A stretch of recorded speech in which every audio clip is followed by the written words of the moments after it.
Carlisle Holiday and the Irish working on the passing game against some weaker opponents. Now let's see if they can apply that against a very good USC defense. Talk about the game that's just minutes away now. Virginia and Virginia Tech. Matt Schaub, like Palmer, a very, very hot quarterback, but this is a very young Virginia team. They start freshmen all over the place to win at Lane Stadium against a wounded Hokie team. It's a real test for Grove's team. It's been a great story, but this is a big test. Wonderful football story, but I picked Virginia Tech. My friend picked Virginia. The reason why I think Virginia Tech will win this ball game is I think they can run the ball effectively with Jones in there and Suggs in there, and I think that's going to be the difference. I like them to run and win. Well, you mentioned the freshmen, and they have 14 freshmen in the two deep. This is a young football team. It's tough to go into Lane Stadium and win. Virginia Tech desperately needs a win. And Virginia, they're trying to earn respect in the ACC. I think to get national respect, they have to beat Virginia Tech today. And I think Al Grove has his team believing.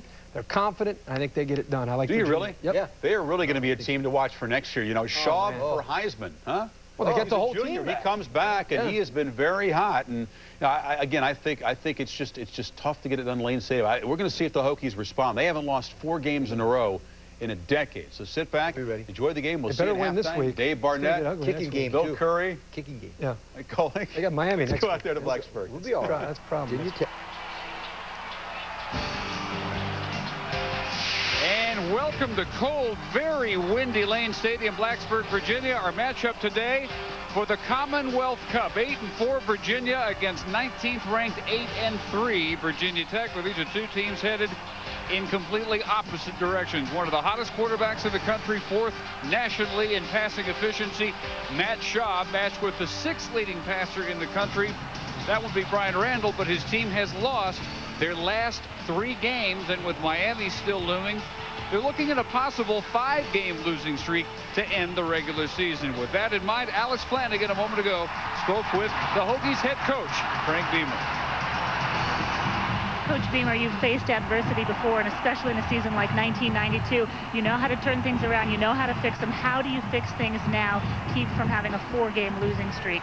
Well, you keep doing what you believe in and not get too high, don't get too low. You know, our players have been playing hard. We just haven't made enough plays against some really good football teams that played us very well to win the last 3 ball games. But this is another day. We need to come out and not only play hard, but play well. You already have a young team. Today you will start 2 defensive tackles that are freshmen. How do you handle that, and what does that do, especially in a game like this, an intense rivalry? Well, it gives them a chance to grow up in a hurry. We do. We're missing our 2 starting defensive tackles. 2 freshmen are starting for us. But they played some, and I think they're going to give us the best they got. All right, Coach Beamer, good luck. Thank you. Dave, back to you. They always rely on the blue-collar work ethic here in Blacksburg. Well, November, always a tough month for gobblers everywhere. Virginia Tech's hope that they can end the month with a win to be thankful for. Kickoff coming up. This being my last will and testament, I leave my entire fortune to my grandson, Billy. But only if he learns to dress himself better. Need a new wardrobe? Burlington Coat Factory has an enormous collection of famous label menswear for less than department store sale prices. Grandma! Sorry, Billy, but it was the only way we could get you to dress nicer. Burlington Coat Factory. It's more than great coats. With all that money you save now, you don't even need my inheritance.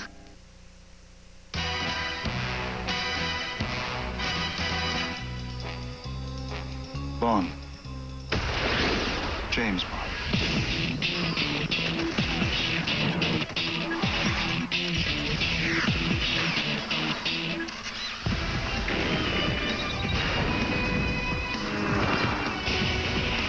.007 Nightfire.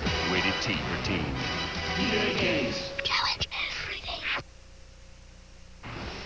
ESPN's presentation of college football. Brought to you by Burlington Coat Factory. We're more than great coats.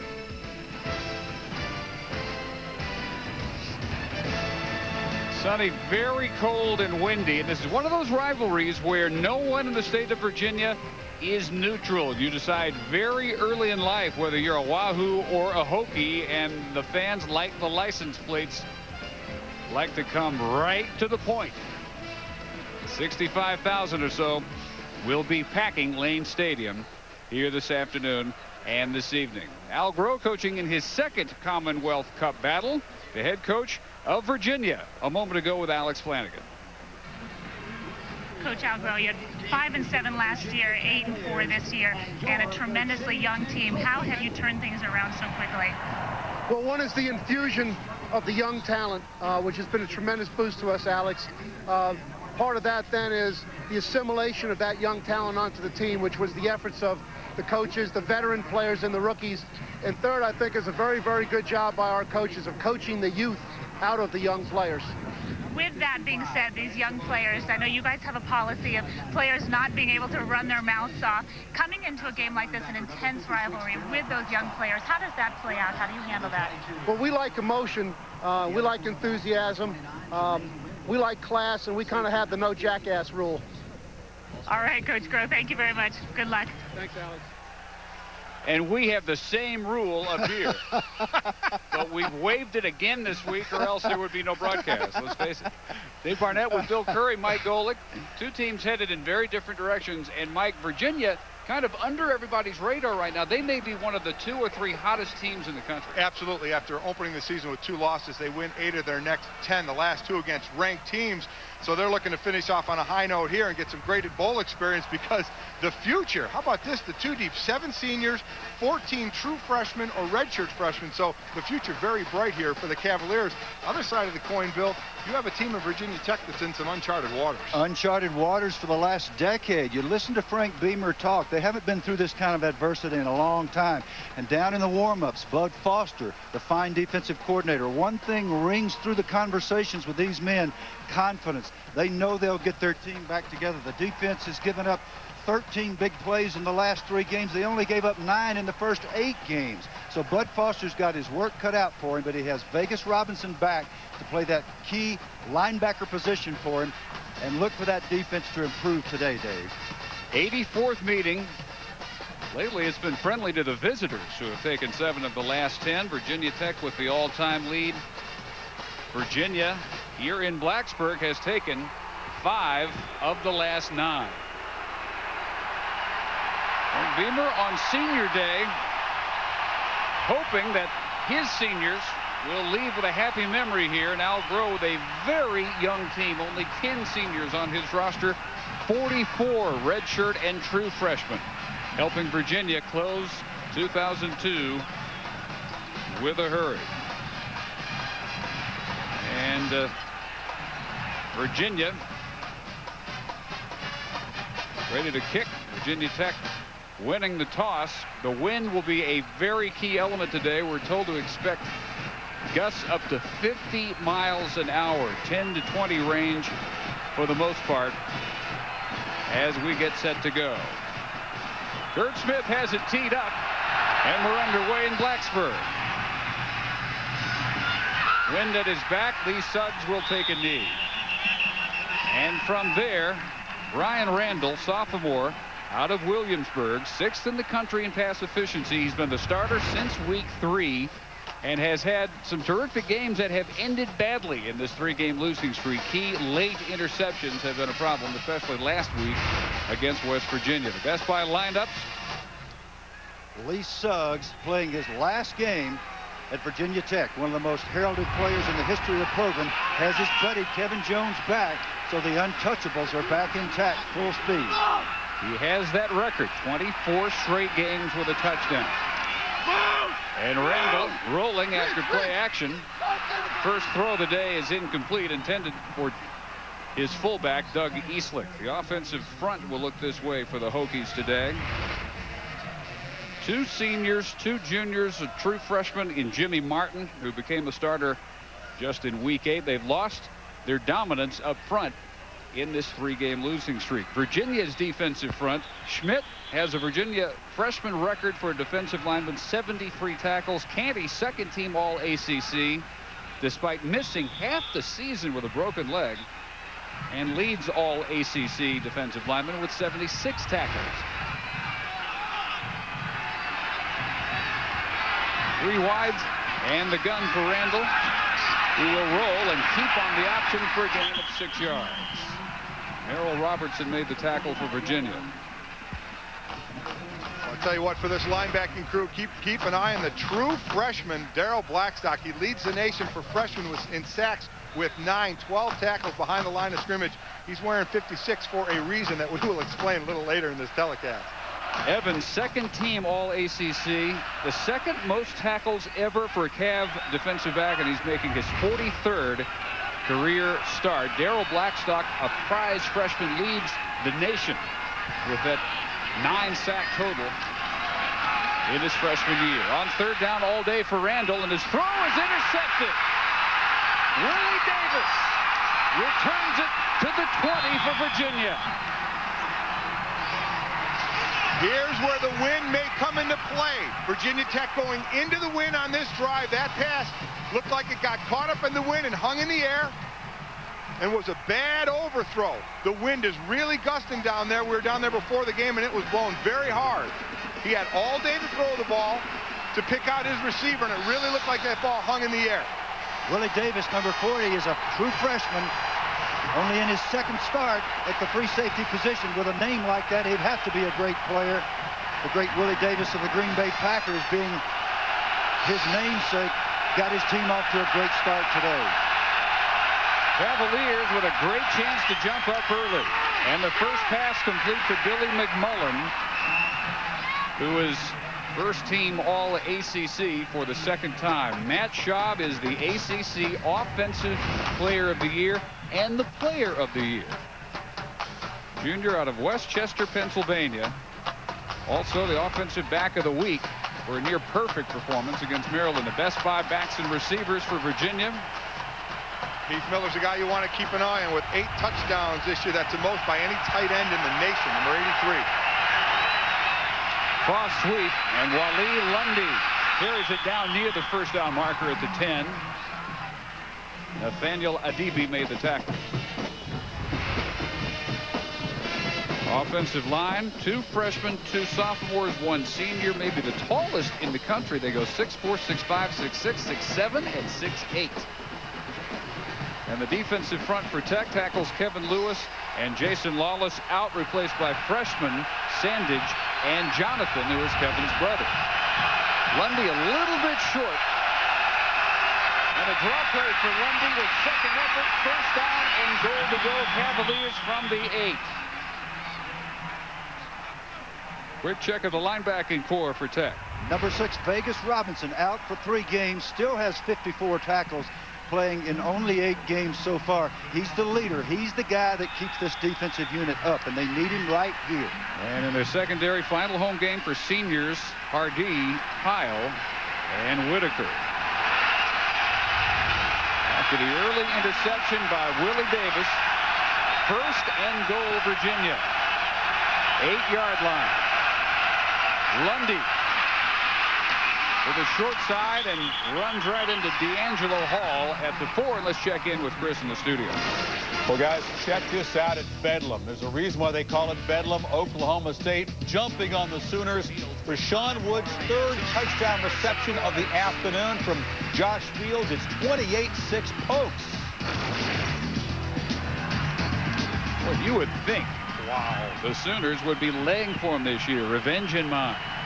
Doesn't seem to matter in that series. Oklahoma State's had the upper hand the last 7 games. Second and goal here. Cross sweep Lundy. And not much of a cutback alley. To about the 2, where he's hit by Hardee. That revenge stuff don't go nowhere. It doesn't do much good. I'm telling you, it's highly overrated. There's Bud Foster, that defensive coordinator, and his defense already under the gun with the turnover early here. Well, he had to be scratching his head. Last 3 games, an average of 245 yards rushed against them after giving up just 40 a game in their first 8 wins. 3rd and goal at the 2. Michael McGrew in motion. Fake the sweep to Lundy. The throw is dropped. And is it a completion and a fumble or an incompletion? No one has signaled anything yet. Well, I tell you what, Willie Pyle, if that was a fumble, continued on with the tackle and put the receiver right back on the ball. You could call it piling on. Well, there you go. Our producer Kim Belton with that clever interpretation. Willie Pyle has been missing tackles of late. And that was key. This is also key. This is a young kicker. This is a very tough angle for a right-footed kicker. Very tough. Connor Hughes, just his second game in this role. He'll try a 20-yarder, and he has got it. So they tried to throw for the touchdown to Jason Snelling. He couldn't hang on. Hughes comes in, and they are able to get some points after the interception by Willie Davis on the first series for Virginia Tech. The Untouchables intact again. Jones and Suggs back to work when we return. Ah, Spider-Man! What's cracking, baby? Woo! Hey! Where you going, Spider-Man? Woo-hoo! Ah! You're getting the girl. Saving the day. Yeah! Go, Spider-Man! If they're into computer stuff, go to the one place that has it all, like Spider-Man, the computer game.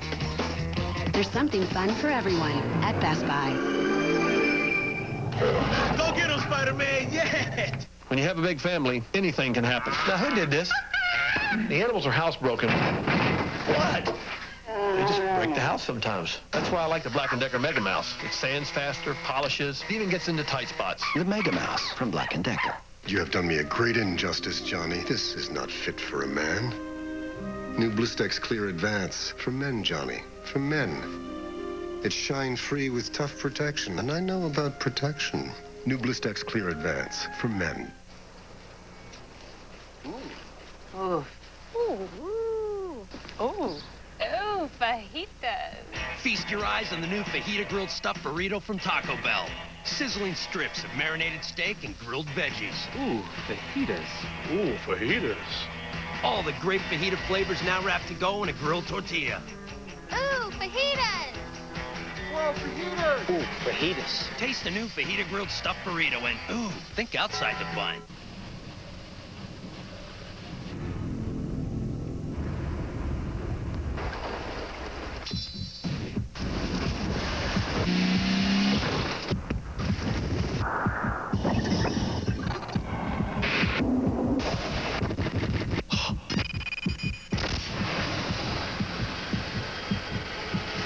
BMW Z4 Roadster, the ultimate driving machine.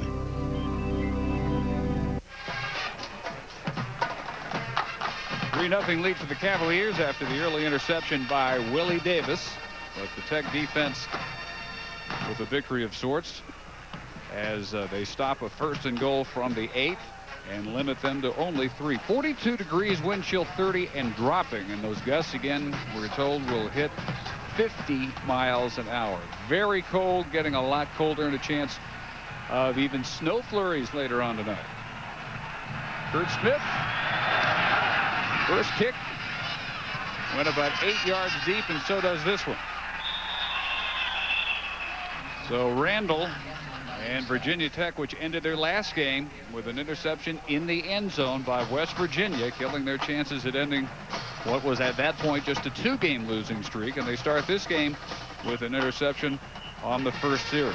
Randall has had numbers, and the problem has been just the critical mistake here or there. Also a critical end zone interception at the end of the Syracuse game. So they'll start with a toss sweep to Suggs, and he'll pass for a dozen yards. Lee Suggs in his final home game. Senior from Roanoke, over 1,100 yards now, and with 15 touchdowns for the year and a Big East career record 49. And he soaked it up in his final home field introduction. And his sister, Latasha, and his cousin. One last time for everything for Suggs. Next year it'll be Kevin Jones alone as the feature back. Cut back to the middle of the field. Hard running for another gain of first down yardage. Give him another 12. Into the secondary where Jerton Evans brings him down. This is exactly what Virginia Tech needs to do. Again, the wind is in their face. They don't want to be put in a long passing situation. They run the ball the best. They play smash mouth. It's a light defensive line and front seven for Virginia. It's exactly the game plan that they want to do. Tell Whitaker, is Roniel Whitaker a little fired up for this? Good hard run, always jacks up the sideline. Two tight ends. Staying with a hot hand. Not much room this time. Let's check in with Chris Fowler. Guys, Coach Curry knows all about this rivalry. Georgia Tech and Georgia playing between the hedges, and Musa Smith caps a nice Bulldog march into the end zone. 7-0 as the Bulldogs go for an 11-win season. Dave? And, of course, now they know who they will play in the SEC championship game. It'll be Arkansas. Come back for them over LSU. LSU has had one miracle for, one miracle against. Randall keeps it into the secondary. Cuts back to the 40. Jermaine Winborn finally the tackle there, but a gain of 15. The young players up front for the University of Virginia, Andrew Hoffman, Brennan Schmidt, number 60 and 96 respectively, are just being knocked off the ball. The nose guard, Jake Grove, the center there, just getting good movement. Nice block. Crowell, that they call Maximus, getting knocked on the ground. Excellent blocking by the Virginia Tech offense. And again, as you said a minute ago, Mike, running into the wind. That's what you got to do. Kevin Jones checking in. He'll take his first toss. And Suggs Light cut it back for room in the middle. Canty making the tackle. First carry for Kevin Jones. We'll go for about 6. Again, on these kind of plays, you just give it wide and they pick the hole. Get it deep. Jones decide where he wants to go. Nice cut. Oh, wow. What a great cut back to the right. Watch him cut back to the left. Oh, boy, oh, boy. Rich Bettison gets faked out of his proverbial jock there a little bit. Hamstring check. Kevin pulled it in the first loss in this streak to Pittsburgh about a month ago. Stacked up in the middle. Maybe one. Bettison with the first contact here with a marker down. And Jones, tag team, back out. Suggs back in. Ron Cherry is our referee. And the indication against the Hokies. So Kevin Jones actually returned in the last game against West Virginia. Not quite 100%, but earlier this week turning it loose in practice. Formation on the offense. That's a 5-yard penalty from the previous spot. We still have second down. You know he is going to want that rock all to himself next year. He thought he was going to have it this year. Lee Suggs, after last year, was supposedly going to go to the NFL, but then he hurt his knee and missed the season, so he came back for this year. So he and Jones still splitting time. What a fantastic 1-2 punch they turned out to be. They combined for over 1,800 yards, 26 touchdowns, 167 yards per game, and 5.5 yards per carry this year. Randall taking the shovel before Keaton to the 35. 3rd and 5 from there. Another tackle by Bettison, inside backer from Holland, Pennsylvania. Really wise decision by Randall. One of the most risky things you can do with a little shovel pass, which is what they were running, is to pitch it into traffic. If you see that it's not going to be there and you pull it in and just follow the back up inside, then you can usually make a nice little gain. That's what he did. He gave him a chance for 3rd and 6 rather than 3rd and 12. 4 wides and 3 on the right side for Randall. Suggs in the backfield. Good protection. Keeps again. Will come up well short of the first down as Brennan Schmidt, one of these young Cavalier defenders, redshirt freshman from Arlington, Virginia. And a freshman defensive line record, 73 tackles coming into this one. Well, I don't think there's any doubt they're going to have to go for it. If they were to kick, it'd be about a 50-yarder. And again, the wind really blowing in their face. Wouldn't have a shot at this, so they'll go for it on 4th down. Jan Stenerud would have trouble with this one. The great Kansas City and Minnesota and Packer kicker. 6 of 12 this year. They are on 4th down. So 4th and 3, 2 tight ends. High in the backfield. Randall just before he's hit, throws too high for Ernest Wilford, incomplete, and the Cavalier defense holds. And you can chalk that up to number 55, the defensive leader for Virginia, Mr. Crowell. Maximus off the corner and in the quarterback's sternum, and that's the reason for the overthrow. All ACC for the second straight year, Angelo Crowell.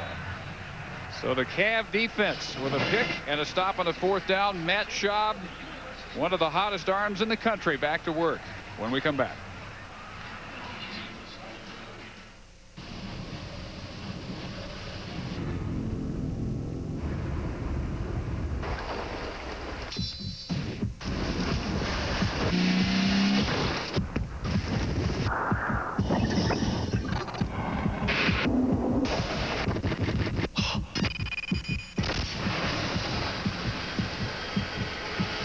BMW Z4 Roadster, the ultimate driving machine.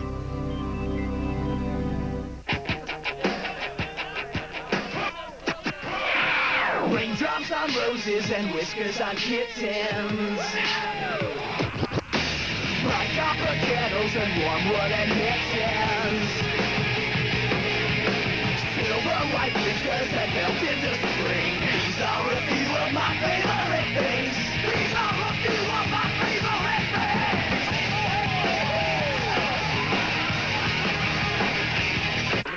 What, yo, me? Where's the dip? Only Tostitos Scoops have the bite-sized bowl-shaped design that's perfect for dipping and dunking every time. I thought that was a myth. So however you like to dip, there's only one Dip Lovers chip. I own this court. Yeah. No, I really own this court. You guys got to go. Tostitos Scoops, the Dip Lovers chip.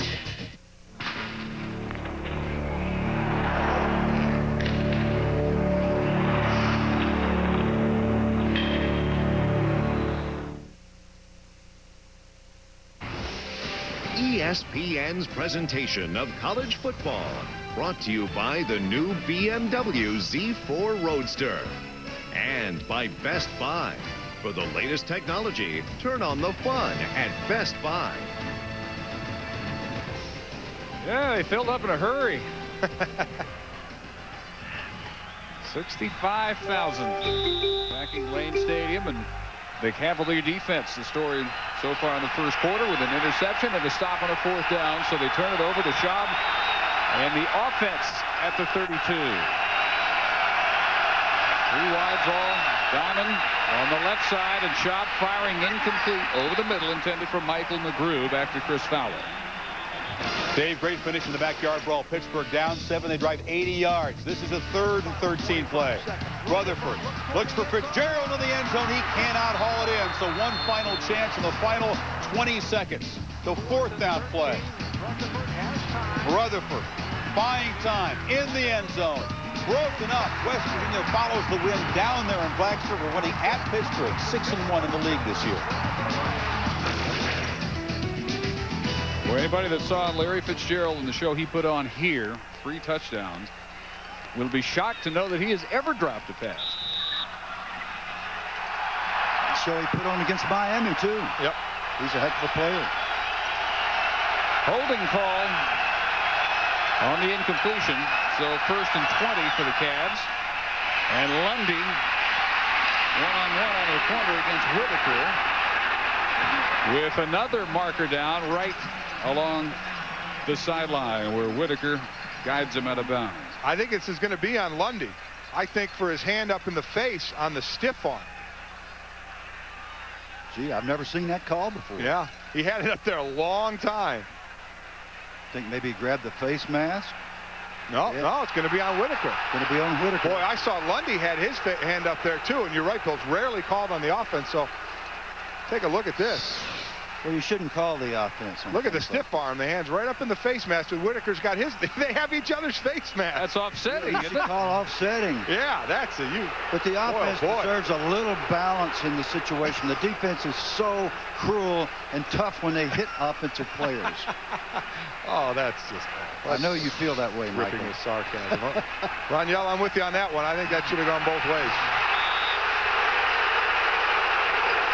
Well, that's 61,000 of the 65,000 degrees. 2nd down and 6 instead, and Lundy motion out of the backfield. Snelling Picking his way, and a nice extra burst after the initial contact for a first down across the 45 to the 46. Finally drawn down by Coles Colas there. Virginia and Virginia Tech, 84th meeting. Virginia trying to become the first ACC team, any way that anybody researching the issue can find, to win 3 straight games over ranked opponents. Suggs and Jones for 52. The only points after an interception by Willie Davis.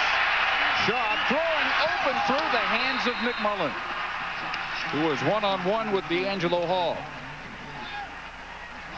McMullen, 3rd leading pass catcher in ACC history. Over 200 for his career, and usually you expect him to make this catch. That's right. And Matt Schaub, only 86% completions last week against that fine Maryland defense. And one of the main reasons is because McMullen makes surface catches. That would have been a tough catch, but you would expect McMullen to come down with it. Last year led the league in every category. Well, Schaub against the Terps, 23 out of 27, and a couple of those were drops. This is not dropped. McMullen hangs on to this and crosses midfield. Well, College Football Saturday presented by the U.S. Postal Service here on ESPN, continuing at 7:45 Eastern tonight. What is that, 2:45 Hawaii time? Thereabouts.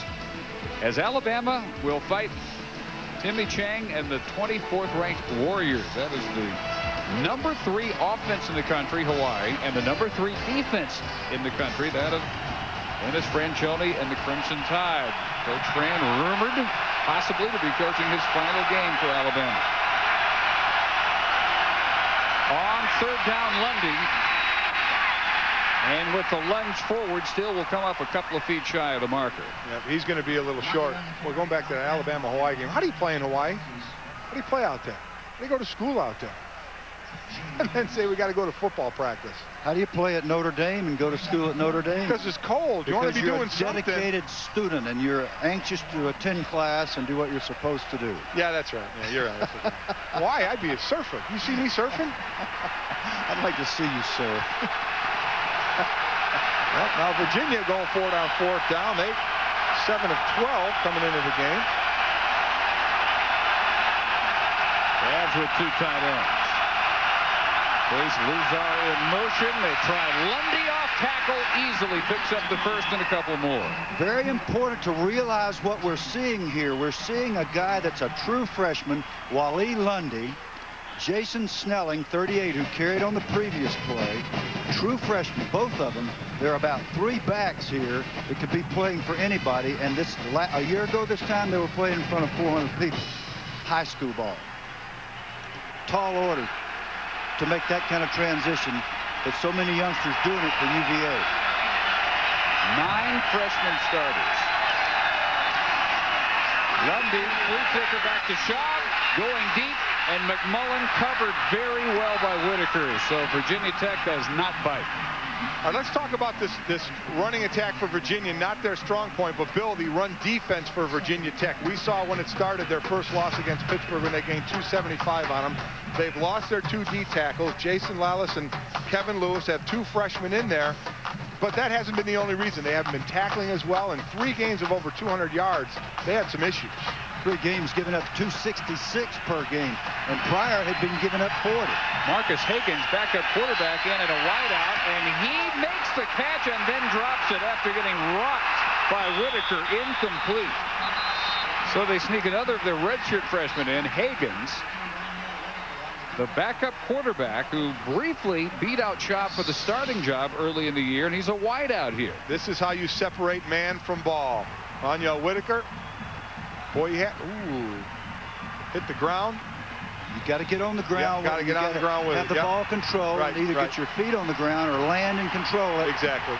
And that's why it's not ruled a catch. Good call. Yep. ACC officiating crew doing a good job. Ooh, trickery. Back to back, setting up 3rd down and 10. Screen, Lundy, and has nowhere to go.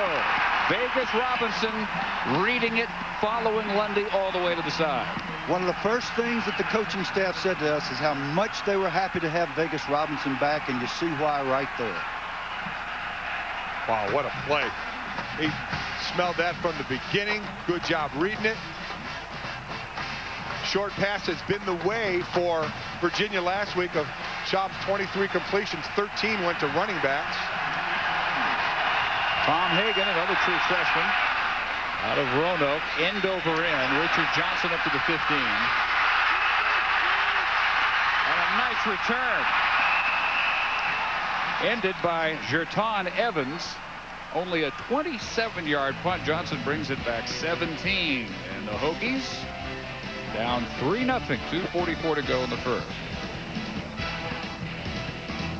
I don't care who your daddy is. I don't care what the last coach promised you. Now we're going to work. He turned boys Well, that's how it's done. into players. You damn near killed my friend. He ain't quitting. He turned players You want the fame without the sweat. into champions. Not in this team. Tom Berenger as Paul Bear Bryant, the Junction Boys. Saturday, December 14th, 9 p.m. on ESPN.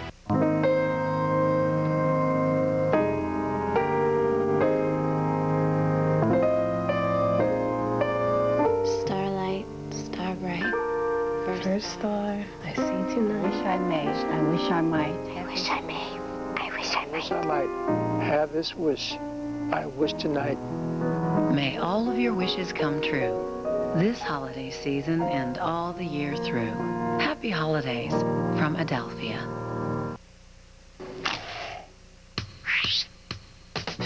Does your internet boogie?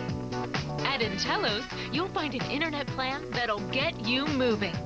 From the fast pace of high-speed DSL service for $34.95 to unlimited dial-up access starting at $16.95, you'll never miss a step. All with the great service and reliability you've come to expect from Intellos. More ways to bring more people together. You can understand why a Virginia fan would want to cook up some turkey legs. It still puzzles me that Virginia Tech fans want to cook up their own mascot. I'm not quite on board with that. Any explanations? I guess not. No, I'm really puzzled down there. My mouth's watering. I want some of that up here. Mike's just so happy that they're doing it, and he's praying that he'll get a repeat of last year so that they bring them up here and he gobbles them himself. I'll be honest, Dave, I didn't hear a word you said. I could tell. You were that fascinated. Two tight ends, and Kevin Jones turned for a series of tailback. Looks for a block around the corner and fights hard for 4 to Chris Fowler. Updating the bowl scramble in Conference USA, Cincinnati had to beat UAB to be bowl eligible. DeMarco McCluskey late in the game, padding the 1-point lead. It's just gone final. The Bearcats get the win they need. UAB cannot go bowling now. East Carolina must beat Southern Miss to stay in the hunt. Cincy must win at East Carolina next week. Is that clear, guys? As mud. Yeah. Conference USA has one of the least clear bowl pictures. A lot of slots to be decided. Jones, no gain, spins right into the arms of Jerton Evans, one of the few Cavalier seniors from Lynchburg. And second team all ACC. Early defense by Virginia Tech. We mentioned how they had been wasted in the last 3 games. The early turnover with Virginia having great field position and a great stop by the Virginia Tech defense. Willie Pyle with his characteristic tackling back to good habits, and that's why we have a 3-0 rather than a 7-0 score here early. Hokies on 3rd and 6. Rendell again very well protected. Now breaks down and he's down for no gain. Plenty of time. Got to call that a coverage sack. No one came open, and Daryl Blackstock and Merrill Robertson were the first to get the Randall. Well, he had his time for a while, hung on to the ball a little too long. All of a sudden, the pocket's going to break down around you. Check out the pocket. He's got time.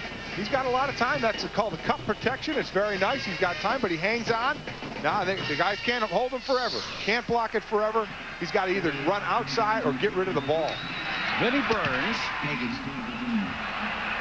You can see the effect the wind has, kicking to the 35-yard line, picked up by Marcus Higgins on the bounce, and the return to the 38. 30 yards on the kick.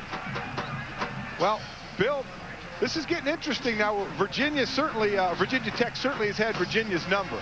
But just like the score here, 3-0 UVA, they have to feel that gap is closing. They have to feel that they're making a lot of progress in competing with Virginia Tech. Well, Coach Groh, you've talked a great deal about their young players, and justifiably so. They got so many freshmen and redshirt freshmen that are not just getting to play, they are good enough to play and to win, as they've been doing, as in last week's game. The gap seems to be narrowing. Lundy through a pretty wide gap, closed quickly by Mikel Baki, inside linebacker, and what may end the first quarter as snow flurries show up. Snow flurries, and let me finish that thought. The gap seems to be narrowing when you see young players like the backs, like Lundy, we've already pointed out, but there are linemen playing. The Brickashaw Ferguson, number 66, big left offensive tackle, is a wonderful athlete and a gifted person who's out there maybe a little prematurely, but Mikey's getting the job done. They're competing right now. They're absolutely growing with the program right now and competing at the same time and being in these games as by their winning 8 of their last 10. Great run. Your mama's going to see you, young lady. Dressed like that. In the hospital, when you get pneumonia, she's going to see you. Put your jacket on. Well, not just flurries now. It is snowing big time as we end the first quarter in frigid, windy Blacksburg. 3-0 Virginia. The ACC Big Ten Challenge, Tuesday on ESPN and ESPN2.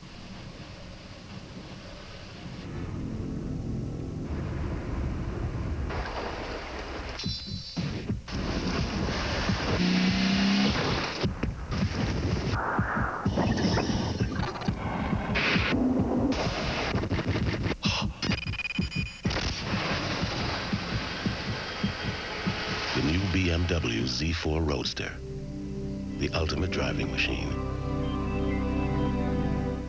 How good is your game plan? No matter what the conditions, Oppenheimer Funds has always believed in sticking to the fundamentals, a strategy that's proven itself time and time again. Oppenheimer Funds, the right way to invest. How do you get more from cordless? More.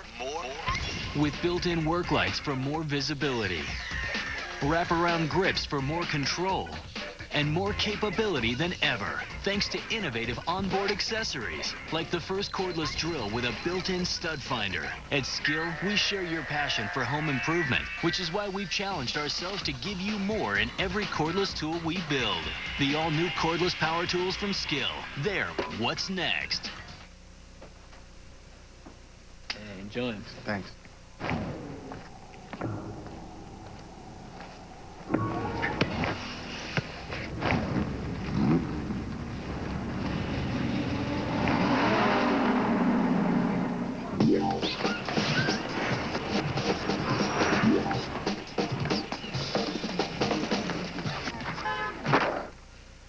A-Cube technology from Adidas, exclusively at Champ Sports. Oh, my ears! She's terrible. She's great. You're being too easy on her, Hulk. I like things easy, brother. Like 10-10-220. Exactly. I know 10-10-220 is cheap, but it's easy too. Yeah, there's no signing up. You just pick up the phone and dial it. And all calls up to 20 minutes are 99 cents. Easy and cheap. I'll have to try it. Thank you. I told you she was great. You should switch to decaf. Dial 10-10-220. Who are these guys? They're a team. Experienced professionals who work in sync. This team approach is how Oppenheimer Funds delivers solid long-term performance under all conditions. Oppenheimer Funds, the right way to invest. Well, it is Thanksgiving weekend, but here in Blacksburg, Virginia, it feels more like Christmas as the snow begins to fall. But we've been telling you all along about the youth in Virginia's team, the excitement. Take a look at how young this team is. 6 seniors on the team, 11 juniors, 13 sophomores, 6 redshirt freshmen, and 11 true freshmen. Last week, 9 of those freshmen started, and the true freshmen accounted for 42 of last week's 48 points against Maryland, Dave. Alex, as you look at that breakdown. Just close your eyes. Tell yourself you're back in Newport Beach, okay? I'm trying. I'm trying. We don't get snow there. Man, is it coming down here all of a sudden. We look off to the left from our box, and there's blue sky, so it may not last for long. But here's third and short, and Shaw will keep, but he won't get it. Tim Sandage, the redshirt freshman, starting defensive tackle for Virginia Tech this week. Well, the injured Kevin Lewis comes up and denies Schaub the first down. And I look at that blue sky. Yeah, boy, this is kind of weird. But boy, this is lineman weather, that's for sure. This is when it's fun to play down there, as long as you're one of the big guys. Yep, absolutely. That's the second critical stop by the Virginia Tech defense. And every time they do that, the confidence of those young players is going to be lifted. Very important. Very hard right now to tell what the wind is doing. Swirling around down there, Tom Hagen. Has it blocked? Virginia Tech gets another one.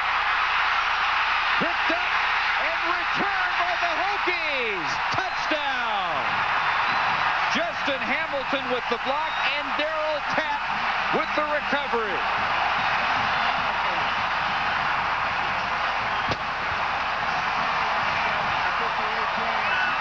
The 7th block kick this year. The 97th block kick in 186 games under Frank Beamer. Justin Hamilton clean right up the middle. You see the crevice that's created there by the stunt. No protector there.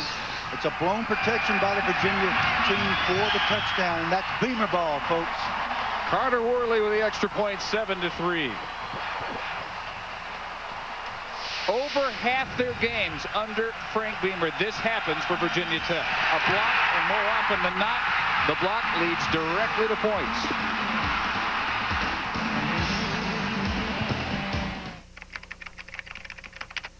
And now the end is near, and so I face the final bidding.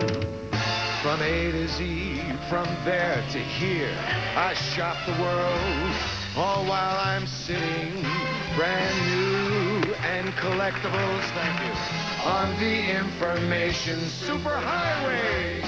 You'll save more and find things like this when you do it eBay. For what is a man? What has he got? If not a username, not a heck of a lot. You bid fair price, you make the sale. You get great value compared to retail. The feedback shows you won't get hosed when you do it eBay. Check out the latest new release at the Walmart Home Entertainment Department. They're back in action. What? Back in business. Back. You're getting big. Boy, what you been eating? In black. Available now on DVD and video. Agent J and Agent K are Men in Black 2. The hottest movies at everyday low prices come to Walmart. Looks like real snow, huh? Didn't drop a needle. Pretty sure it's not toxic. And I've got your noble pine.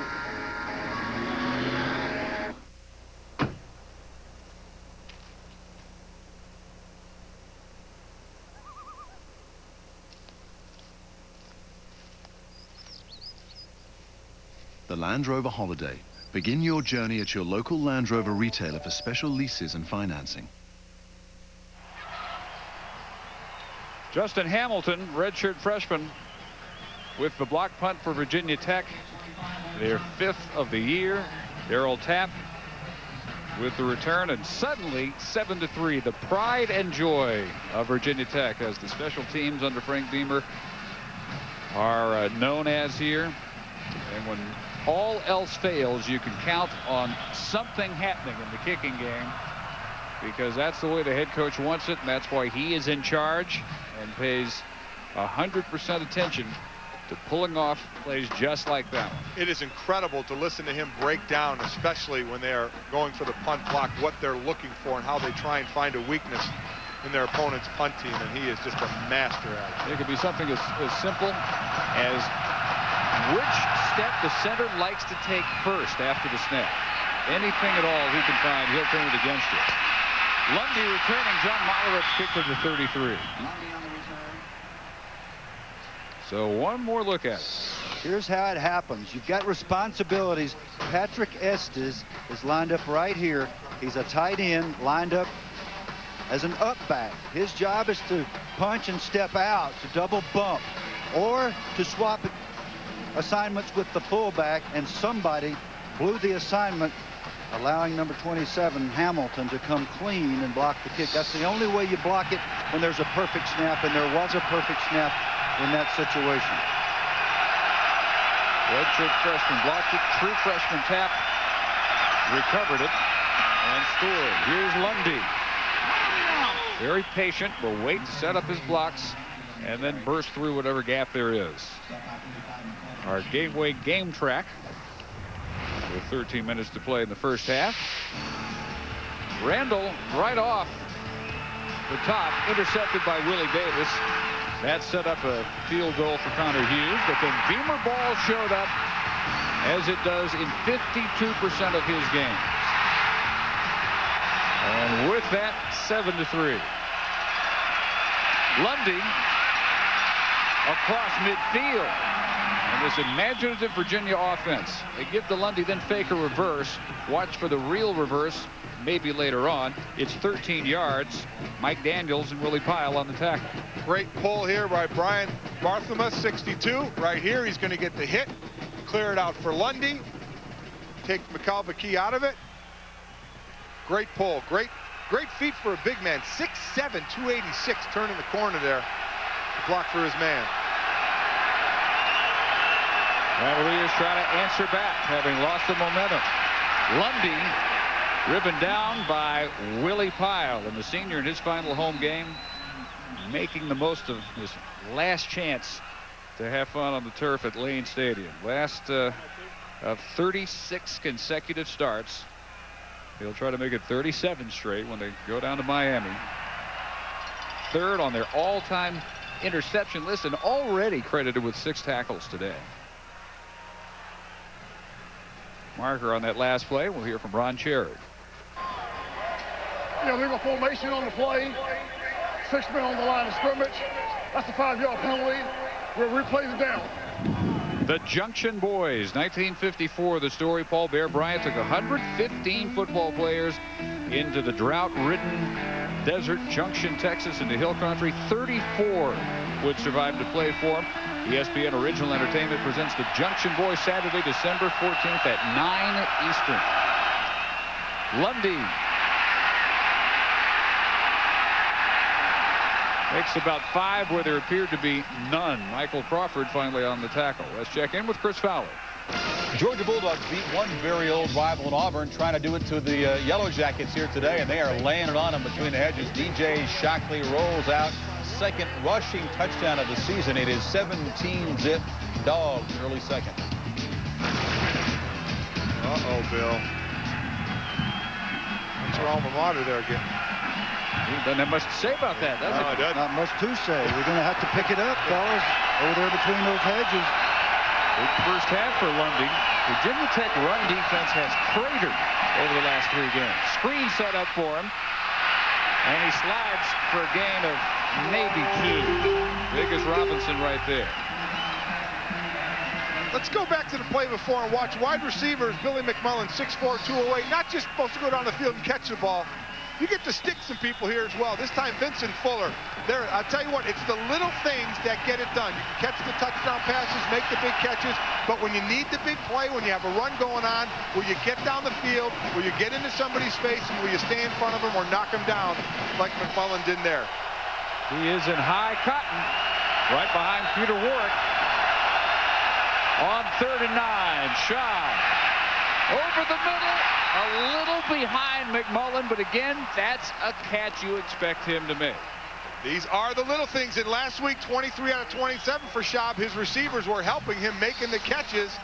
Tonight we've seen, or today, this afternoon, we've seen a couple of drops. Again, it's going to be a little behind him. Needs to make that catch. Good way to help out your quarterback. Ball does get tipped, redirected in flight a little bit. Hagan, keeping in mind what happened last time he dropped back.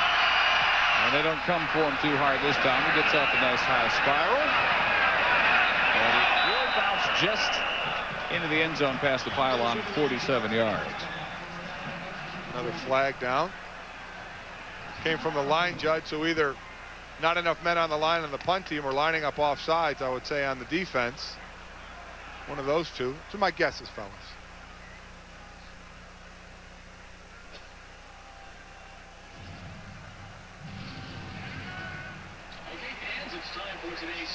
Oh, both. Take your pick. How about that? Gee, you're very perceptive. Well, you know. We have 2 fouls on the play. There's 2 fouls on the play. For the illegal formation on the offense, the kicking team. We also have offside on the defense. Those penalties offset. Was it Billy Hart? Really tired of being right, guys. Someone else be right for a while, please. If it makes you feel any better, we're tired of it, too. All right. If it makes you feel a whole lot better, it won't last much longer. They'll offset and replay the play, replay the down. Get another chance. Just what you hope for, another kicking situation against Virginia Tech. Oh, man, I just love to snap for another punt. Watch out. Done that all my life, and our son, Bill Jr., did it right here against these guys for UVA. It's not much fun. He was a long snapper for Yes, Virginia. he was a long snapper. He called me this morning and said if UVA goes through this game with all perfect snaps and kick the ball successfully, it'll be a heck of a game. Well, they didn't make it, Billy. Because they got one blocked already. Now they get another kicking situation. Snapper Ryan Childress has been fine, though. Number 71. Last time they didn't come after Hagan hard. This time he gets a pass off. And they may get first down yardage out of this. It's going to be close. I think Shenard Newby will come up just short. As Hagan has to think on his feet.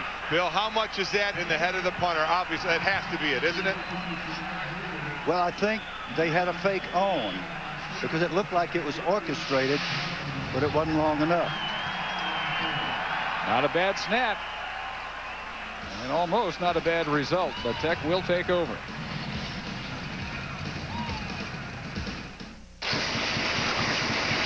Looks like real snow, huh? Didn't drop a needle. Pretty sure it's not toxic. And I've got your noble pine.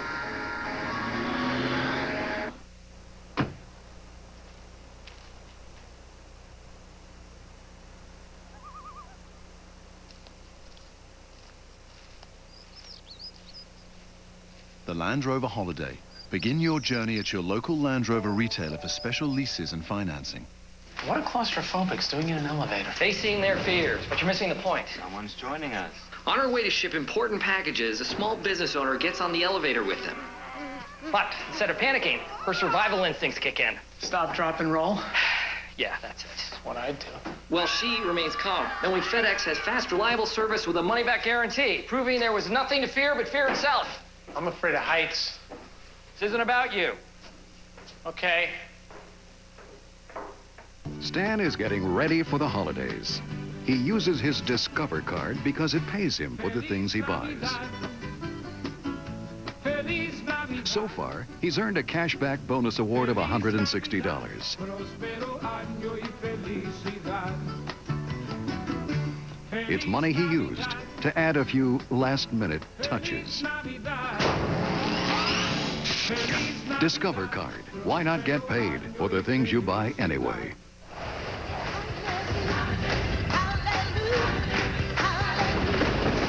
The gospel, according to ESPN, a great holiday gift. ESPN's presentation of college football, brought to you by Land Rover, the most well-traveled vehicles on Earth, and by FedEx, Ground, international, online, or express. Don't worry, there's a FedEx for that. One of the many true freshmen, Tom Hagen, number 10, in the football game here, expected to catch the ball and get rid of it. We speculated as to whether it was a fake or not. It was not, because there goes Ryan Childress, the center, running down the field. Could not have been a fake. It would have been called back had he made the first down, because there was a lineman downfield. It became close, but Tech takes over, and a swing pass for Doug Easlick, and makes the catch. He immediately falls at the 43 in front of Rich Bettison. Well, Tom Hagen's had some to talk about here in this first half. He had his previous punt blocked. This one almost turns into a make it up as you go first down to Shenard Newby. But with 10:22 and counting the first half, 7-3 lead for Virginia Tech, and good field position for 2nd and 6. Lee Suggs back at tailback and weaves outside for the corner, driven out by Davis, but a first down. And fans over there wondering where a possible late hit flag might have been thrown. There was none. Davis, who had the interception of the first series that set up the only Virginia points. Well, I tell you, what vision by Suggs. We saw it with Kevin Jones earlier. They like to get him the ball deeper in the backfield, let them set up their blocks. He saw nothing going play side, and he cuts it back. Great footwork going east and west before he turns it upfield. And he's running from superb field position, because the kicking game continues to work to Virginia Tech's advantage. 48-yard line of the Cavaliers. Fake the sweep to Suggs. Randall throwing on the run. And a strike to Wilford at the 34-yard line. Another first down. Remember, we switched sides of the field. The teams have, and now Virginia Tech, they have a little bit of wind at their back as well. So they can take it down the field a little bit more. Look at the size. These wide receivers nowadays, guys, are unbelievable. 6'4", 6'5", 215, 220. You'd probably be a wide receiver today. Boy, I'm telling you. Yeah, as fast as I run, I'm sure that's what I would be. Wilford came in 9 catches from the school record for a single season. Another fake to Suggs, and Randall under pressure from Daryl Blackstock. He's got himself another sack. Daryl Blackstock, what an athlete. One of the really fine athletes to ever come to the University of Virginia in the minds of many. Alex has got a story for us about that number 56. Yeah, Coach Gray, Al Groh thinks that outside linebacker Daryl Blackstock is so good that he actually recommended that he wear Lawrence Taylor's famed number 56. Now, Blackstock had actually requested to wear number 11, but Groh told him, hey, 11's not a good number for you. We're going to have you wear 56. Well, 11 was already in good hands. They swing it out to Suggs and caught at the 30. Just to finish that up, Al Groh coached Lawrence Taylor at North Carolina, then coached him again with the New York Giants, so he has a little bit of history with number 56. And as a matter of fact, he has a Leroy Neiman painting, which, Bill, what has he said, is as big as every other picture in his office combined?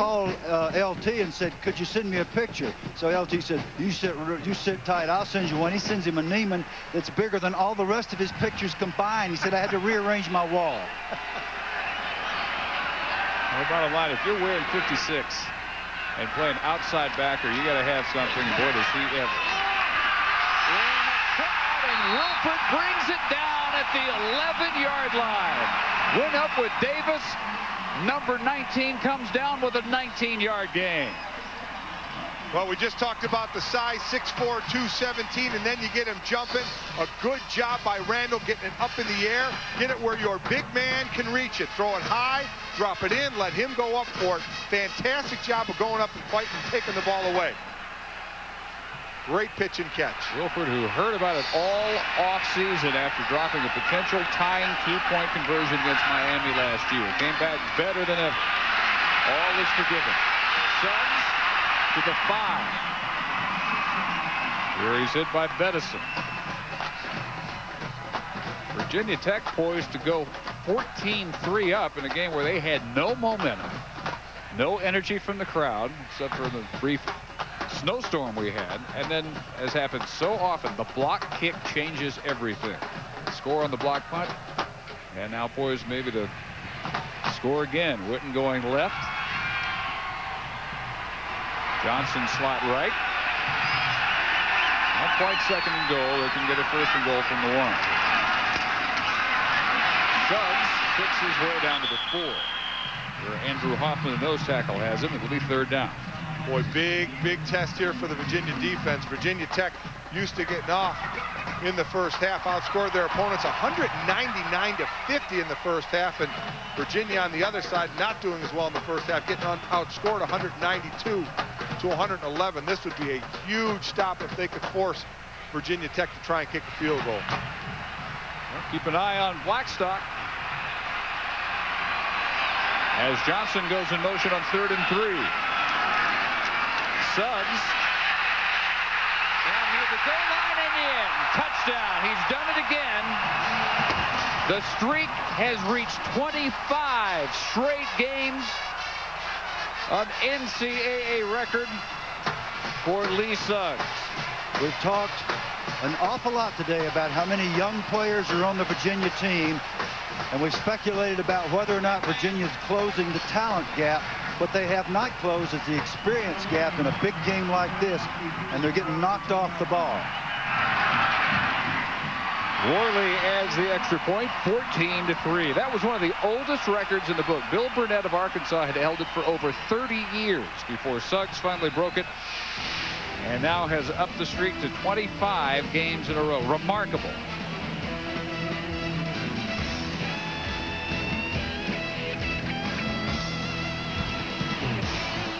On this Sunday's NFL Countdown, can anyone say Michael Vick? Vick. I think for Mike Vick, the thing that There's an unmistakable buzz surrounding the play of Michael Vick at quarterback. Play by Mike Vick.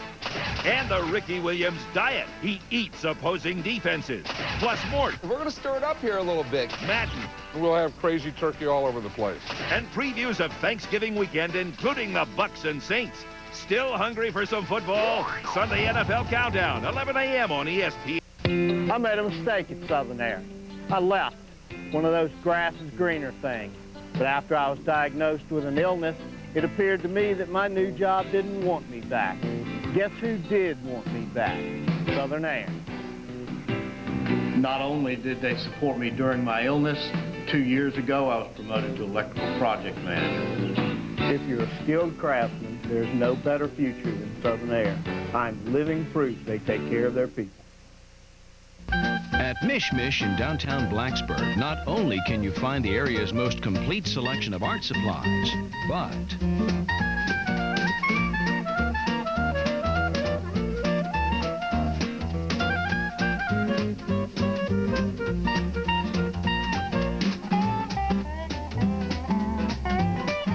Mish Mish, downtown Blacksburg. Mish Mish, your store to explore. 14-3 in this battle for the Commonwealth Cup. And we've been kind of comparing the rivalries lately. And Mike, you're the authority on the intersectional rivalry, which we'll see again later today, Notre Dame, USC. The intrastate rivalry is your specialty. Georgia Tech, Georgia, coached Alabama, Auburn. And your son played in Virginia, Virginia Tech. Where do you think this one stacks up? I think this one stacks up very well. Since George Welsh went back to Virginia and got this Virginia program on good footing, they have played well against Virginia Tech, although the last 9 years, the upper hand's been held by Beamer at 6-3, and it seems like they've still got an edge, at least in attitude and fervor today in this game. And as always on the special teams, which has turned this thing around, it was Virginia leading 3-0 with all the energy sucked down to Lane Stadium until the block punt. And now a problem for Lundy on the kickoff. Hemmed in, down at the 9. James Anderson, after just a 5-yard return. The last 4 meetings in the first half. This is very typical. 119-28 Virginia Tech. Yeah, and unfortunately, the University of Virginia has continued that trend in their overall performance this year, having been outscored 192-111. Mike, you just alluded to that in the first half. They have been better in the second half. In fact, just about unbeatable when they lead at the half. Schaub nowhere to dump it. Sacked by Coles at the 6. 7th of the year for the junior. Schaub has gotten high marks this year, and one reason is that he doesn't throw into coverage and try to force things and get those interceptions. This time the protection was excellent, but the coverage was even better. Great job by the deep guys for Virginia Tech. You see the excellent protection. What you can't see is that everybody's covered downfield until Coles comes clean for the sack. 2nd down and 13, Lundy. Hit by McKee at the 10. It'll be 3rd and 9. Starting to see a little fire in that Virginia Tech defense that had struggled mightily in the last 3 games. It's a huge step for them. If they could force a punt into the win for Virginia, they'd get excellent field position again. Well, for a while, they were facing a not very energetic Virginia Tech defense. Now they got the other kind, the kind that most people see. They're also going into the win, and that's not a good thing to punt into this situation.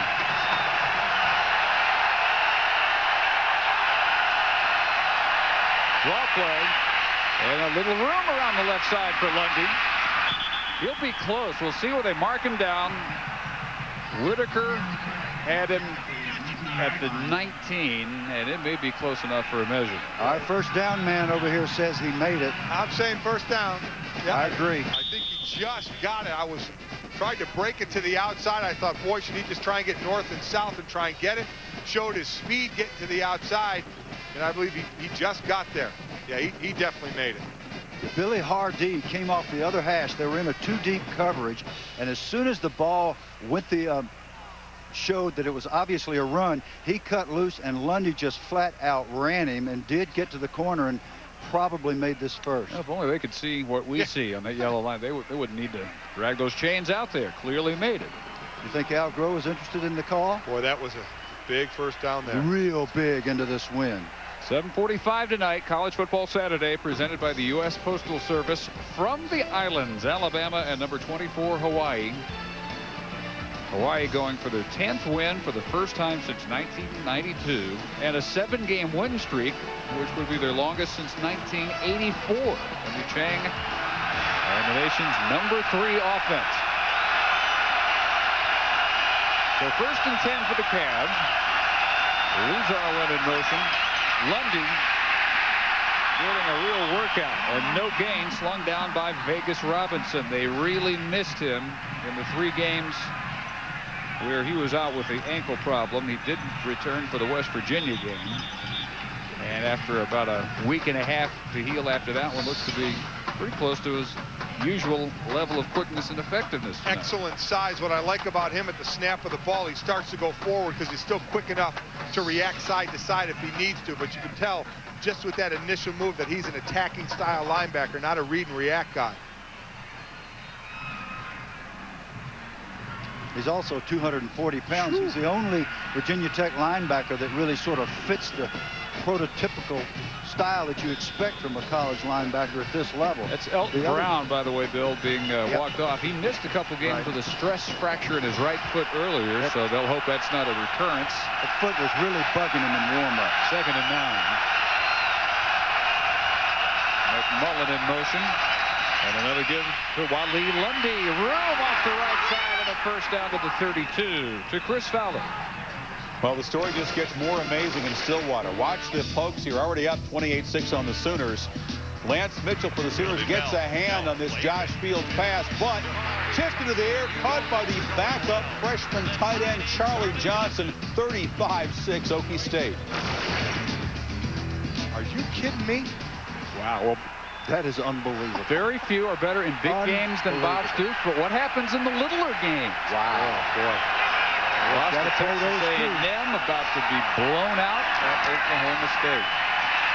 Schaub, the deep out is too tall for McMullen. And I tell you what, you look at some of the projecting to the bowls, and the thought was Oklahoma was going to be in that Orange Bowl, and I'm sure the Orange Bowl officials right now have their jaws dropped saying, what happened?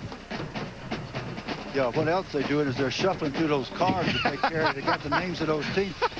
Let's see now. Ohio State, they're gone, aren't they? Well, you know, Georgia beating Georgia Tech, going to play for the right to go to all of a sudden, those Trojans might be looking real good out there in L.A. They have to beat Notre Dame, my friend. Lundy, right side again with great blocking from the extra tight end over there, the tackle Mullins, and a gain of 16 yards. That has been his favorite side on this drive, which started deep in their own end. Now, I'll tell you, there's a sinking feeling in this stadium on the half of the Virginia Tech coaches. Beautiful job of pulling once again by Barthelmez.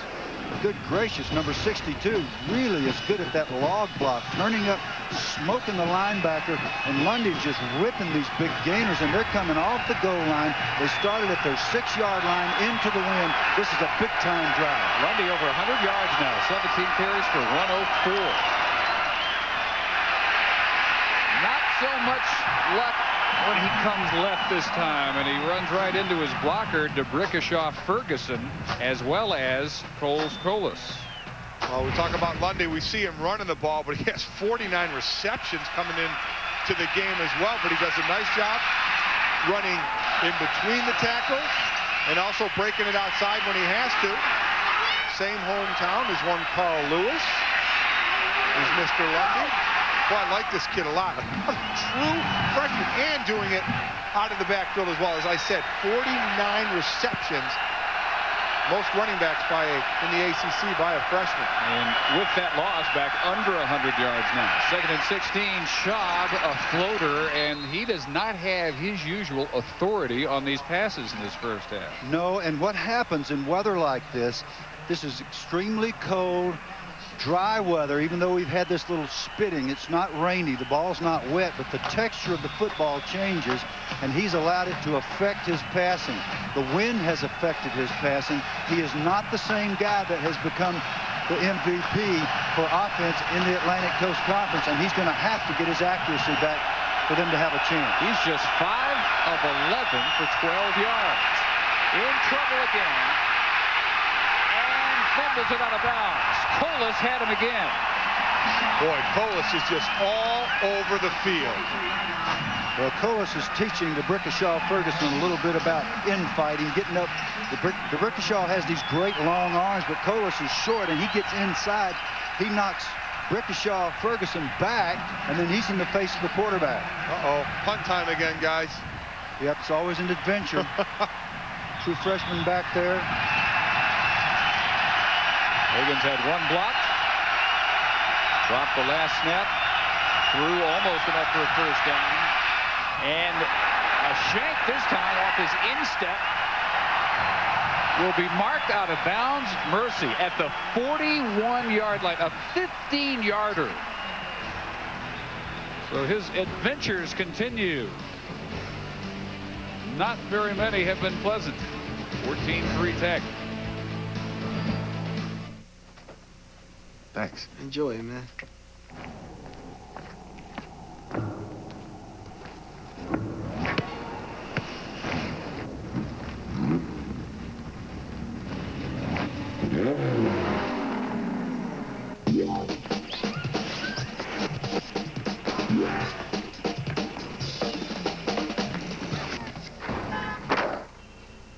A-Cube Technology from Adidas, exclusively at Foot Locker.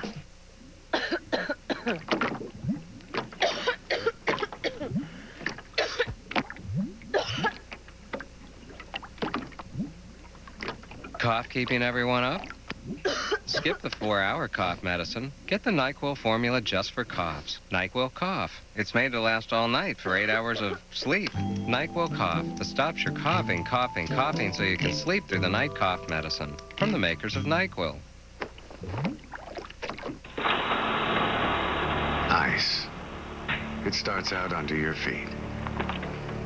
Puddle to pond to rink. Then one day, you find you're up to your waist in it. If being in it buys one more day on top of it, fill up the tub. Fill up the tub.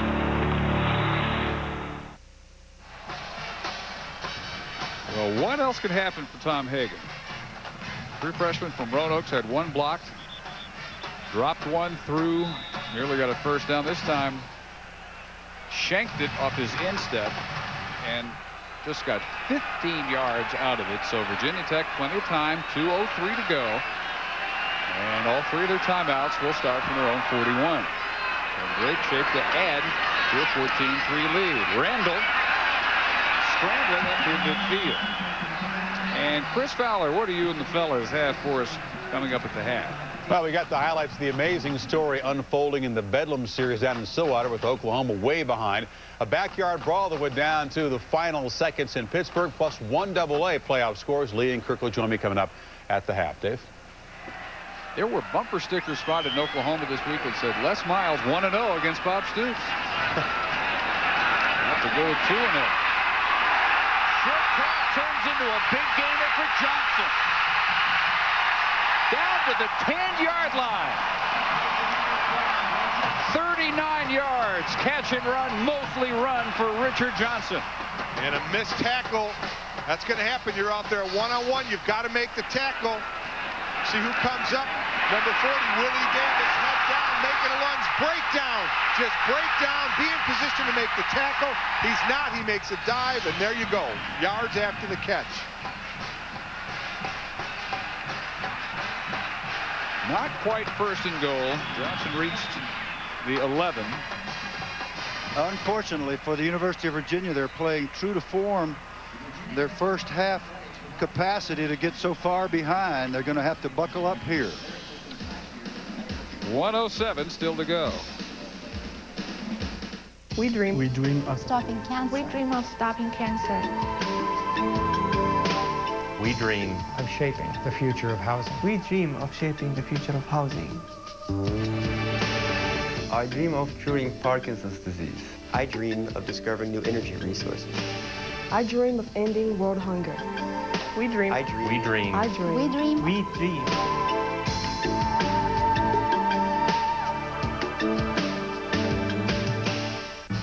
Championships are not won in bowl games. They're won on cold winter mornings and simmering August afternoons. Football is not a fall sport. It's a sport for all seasons. 12 months a year, every day of the week. Championships are won because bodies are in peak condition, minds are prepared and focused, and hearts are as big as the ocean. That's how championships are won. And that's why we savor them so dearly. Snow showers earlier, and they have given way to a nice sunset here. Just a few scattered clouds above Lane Stadium in Blacksburg. Playing for the Commonwealth Cup, Virginia Tech looking to add to a 14-3 lead, up by 11. They have it first down at the 11 of Virginia. And 2 timeouts with 1:07 to go. And as we've stated, don't go anywhere, even if Virginia Tech scores. Virginia is a big time second half team. Coming from behind. They've done it a number of times this year already. Brian Randall out of the gun. Sean Witten in motion.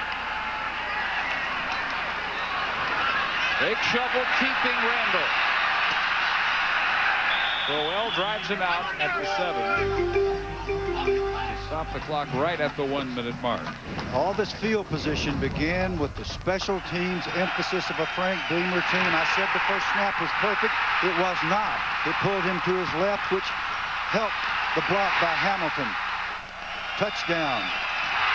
The drop snap and the attempt at a fake, not good enough. And finally, the shank is caused by the backup of the personal protector. Jerton Evans, number 33, backed up into his punter. Virginia Tech in great field position again. Stemming that time by the Virginia front four, and they're applauding what they saw as movement by Jeff King, the tight end. Yeah, the Virginia D-line shifted. They did a little movement. Jimmy Martin jumped. Runs to the snap. That's a false start on the offense. That's a 5-yard penalty. We'll replay the down. That's a big 5 yards, and we were teasing Al Golden, the fine young defensive coordinator for UVA. How did you talk Al Groh into getting out of that 3-4 all the time? He said, well, it took a little cleverness. There was a stem just before the snap of the ball. It gained him 5 yards because it caused Jimmy Martin, the right tackle, to move early. Virginia Tech in an unbalanced formation. Al Golden, Virginia defensive coordinator. Go back to the eye now, and the option, and Randall keeping. Blackstock fumbled it. Virginia saying they have it. They do. They do indeed. Is there a better true freshman linebacker anywhere than Darrell Blackstock? Brendan Schmidt, a redshirt freshman with the recovery. Boy, I tell you what, you can tell when a guy's coming from the backside, how does he try and tackle? And you see Blackstock, he is going for that chop. He is going for the ball. Watch him come in. He knows exactly where. What a fantastic job of putting hand right on the ball. And how many times have we said this today, folks? That's a true freshman. Wow. LT, you can be proud of this guy. Frank Beamer knows how big a play that is. That's the biggest play of the game thus far. 14-3 is a whole lot different from 21-3. You figure they'd stay conservative on their own 10 and under a minute to go. Draw play for Wally Lundy. Should get him back over 100 yards. He was at 104, lost 6. I would figure, give him 1. Excuse me, Dave. I would figure that Beamer would be using his timeouts here to try to get one more shot at blocking a punt. Now again, Virginia's trailed or been tied 7 times at the half this year and have 5 wins. So they bring it back in the second half. So they're certainly used to being down. They were down 21-0 at the half at North Carolina and came back to win with 37 unanswered points. The 5th win I just mentioned was tied at halftime, 4 after they were losing. Lundy again. Willie Pyle is he's really smoking them today. I mean, he is going to make up for whatever has happened the last 3 weeks. Guys, give you one more number about leading at the half. Frank Beamer, when his teams have led at the half over the last 10 seasons, they are 75-7. Pretty close to a sure thing, but Al Groh has one of the hottest teams in the country, though they're down at the moment 14-3. We send you back to Chris Fowler. All right, Dave, thank you. Kirk Herbstreit alongside. Lee Corso. Now the pencil's here. Paging Mr. Corso. Hey, in the first half, Virginia Tech, those special teams turning things around, the first touchdown. How many times have we seen this happen? Momentum changing with the special teams. Okay. Oh, I just had to take care of that right quick. Special teams, defense, that's what Virginia Tech is all about. They've always been able to do that. But you know what? That's been missing the last 3 games. How about Willie Pyle? Where has he been? He's stepping up, making plays to stop Virginia from running the football. If the Cavaliers are going to win this thing in the second half, Schaub has got to be able to get McMullen more involved in the passing game. Virginia Tech's playing too well against the run. There was some malice involved in that. I'm honored to be sitting with him. We'll see if we can get him back. We'll have some scores and highlights. Oklahoma has scored to tighten up that Bedlam game just a bit. West Virginia Pitt was a terrific game. Update all the scores and highlights next at halftime.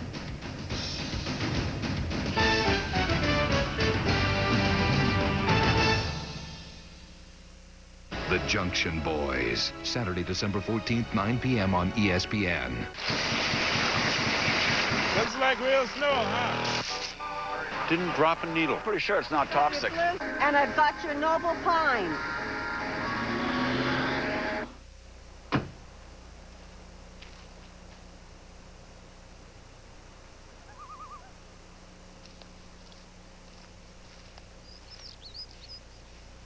The Land Rover Holiday.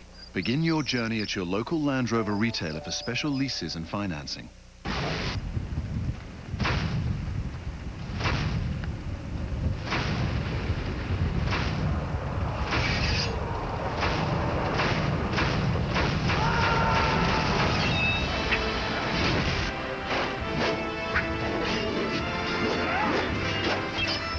Live the movie.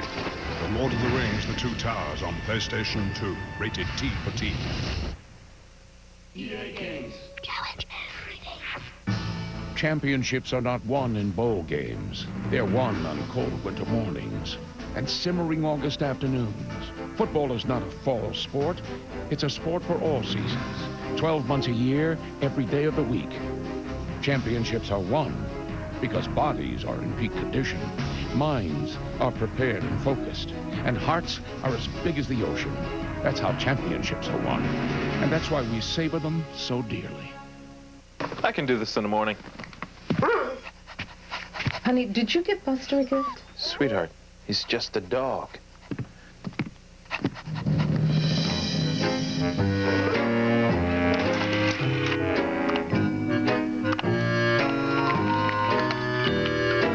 This holiday, give the cable-powered internet of Adelphia PowerLink. Treat yourself this holiday season. Buster! Well, the cat did it.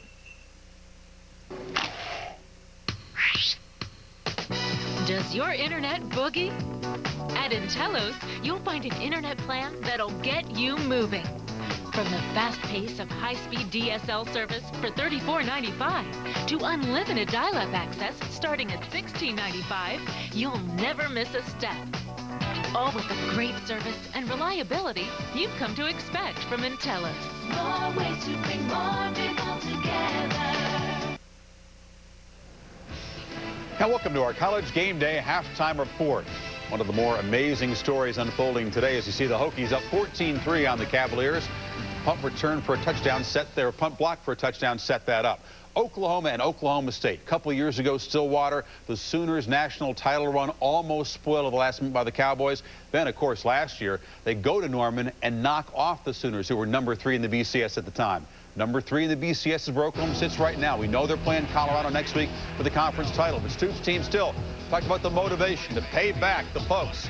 Not happening. Josh Fields, and they're not covering Rashawn Woods at all. Yeah, the third time early in the game, Rashawn Woods getting behind coverage. We see a receiver that open against Oklahoma. They're not beating a man-to-man. That's broken coverage. Lance Mitchell, the linebacker, a chance to make a play on this Fields pass, but he tipped it, and right there, Charlie Johnson, freshman, backup tight end, recovers it. Oklahoma scoring a touchdown on a Brandon Jones disputed catch, but Pokes get the ball back. They're driving again, down 21. It's going to be very tough for Oklahoma to come back in this game if they can't slow Oklahoma State down. They've done it all day long. Well, they finally got the ball back, but Josh Fields has had an unbelievable last 3 weeks. 14 touchdown passes, 0 interceptions. We thought, well, it was against Baylor and Kansas coming in today. It's a reality check against Oklahoma.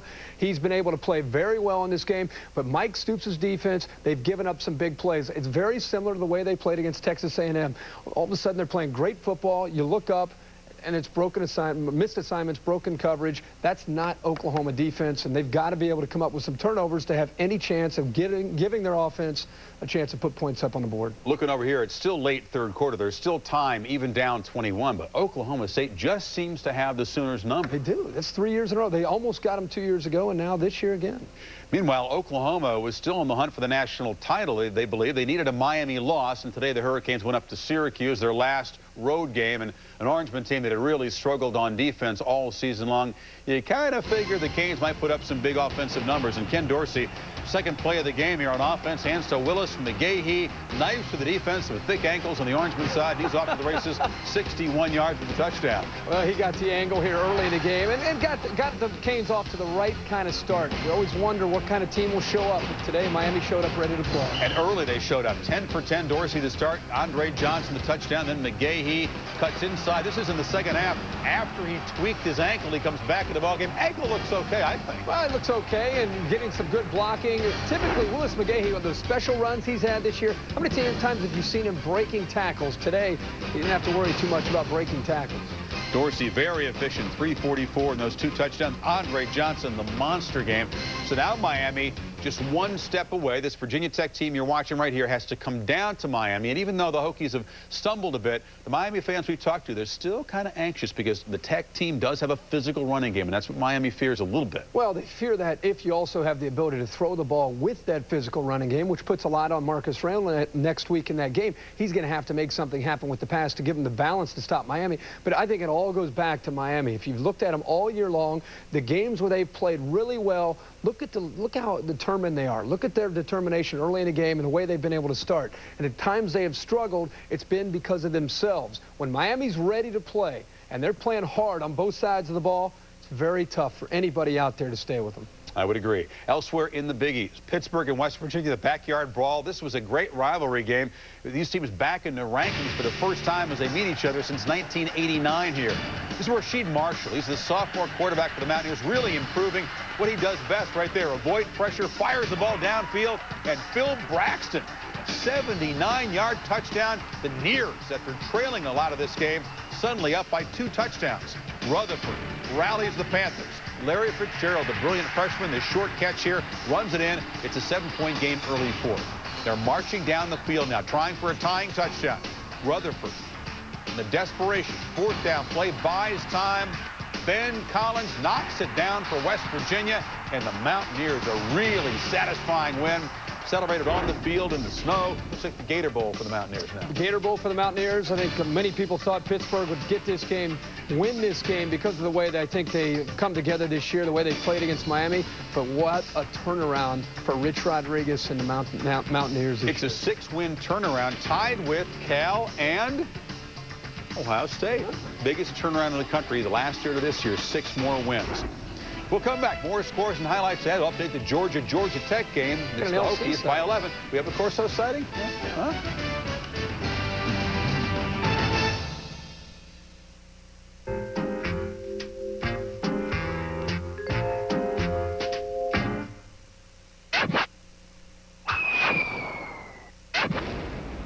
Thrifty.com. Great cars, great rates, 24/7.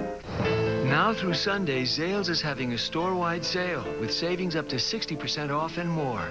Like these 3/4-carat diamond earrings, now just $3.99. Quantities are limited at Zales, the diamond store. When you have a big family, anything can happen. Now, who did this? The animals are housebroken. What?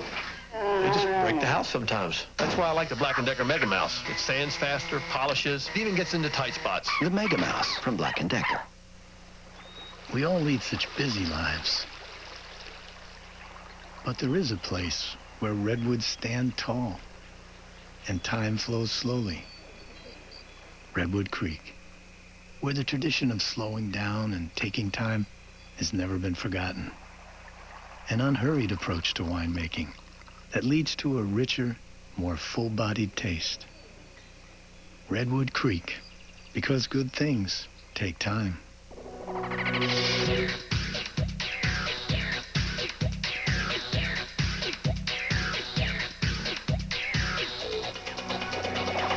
Thrifty.com. Great cars, great rates, 24/7.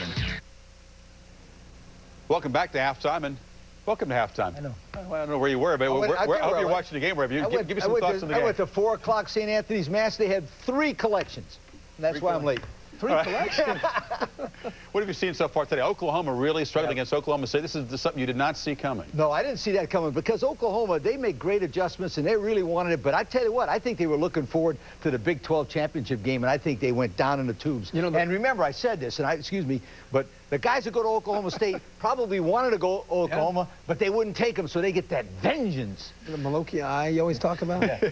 I think Oklahoma State may have that on Oklahoma. There's something about when these two teams get together. It's the helmet game right now. I agree with Bill Curry. Revenge is overrated. You got to come out and make plays, and they're blowing coverages all over the field right there.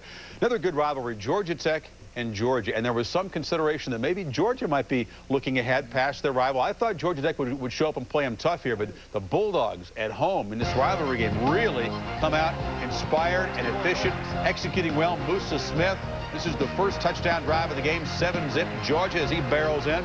It is 17-0 in the second quarter. David Green to Fred Gibson. This guy just makes circus plays. Hey, it's good to see the receivers back and healthy. Everybody, Fred Gibson, Terrence Edwards, all these guys making catches, except Damian Gary, of course, who's still out. Look at the woodshed whipping between the hedges. They have not yet reached halftime. It's 34-0. It's a pretty good Tech team. All I want to say is this about Georgia. If Mark Richt had messed around with the 2-quarterback system in Jacksonville, playing Shockley, he'd be undefeated with a shot at the national title right now. That really messed him up. Shockley has a touchdown run. I was going to say, to his credit, in this game, to his credit, you know what, though? He is stuck with it all the way through. And, you know, it's very easy to learn from a mistake and try to go back and listen to all the criticism, but he has been with it all the way through this season. Don't get him mulligan, though. That's tough. That's it. One loss. Colorado State, a good team that doesn't get a lot of attention. They are ranked 13th in the country, taking on UNLV, and Henry Childs on the reverse gets in the end zone. But the Rams in Hughes Stadium, in the effort to close out the Mountain West campaign perfect, are getting a battle from the Running Rebels. 21-19 late third quarter. Everything kind of wrapped up for CSU. Perhaps not as much at stake as they'd like. Not the best performance so far. In the ACC, Maryland and Wake Forest. Ralph Friedgen's team gunning for a 10-win season, and they get a nice performance today from Scott McBrien. To Chris Downs, 38 yards and touchdown. Maryland jumping on the Demon Deacons. It was 17-0 right there. Later in the second quarter, McBrien uses the arm. Rich Parson hauls it in. 27-0 at one point in this game.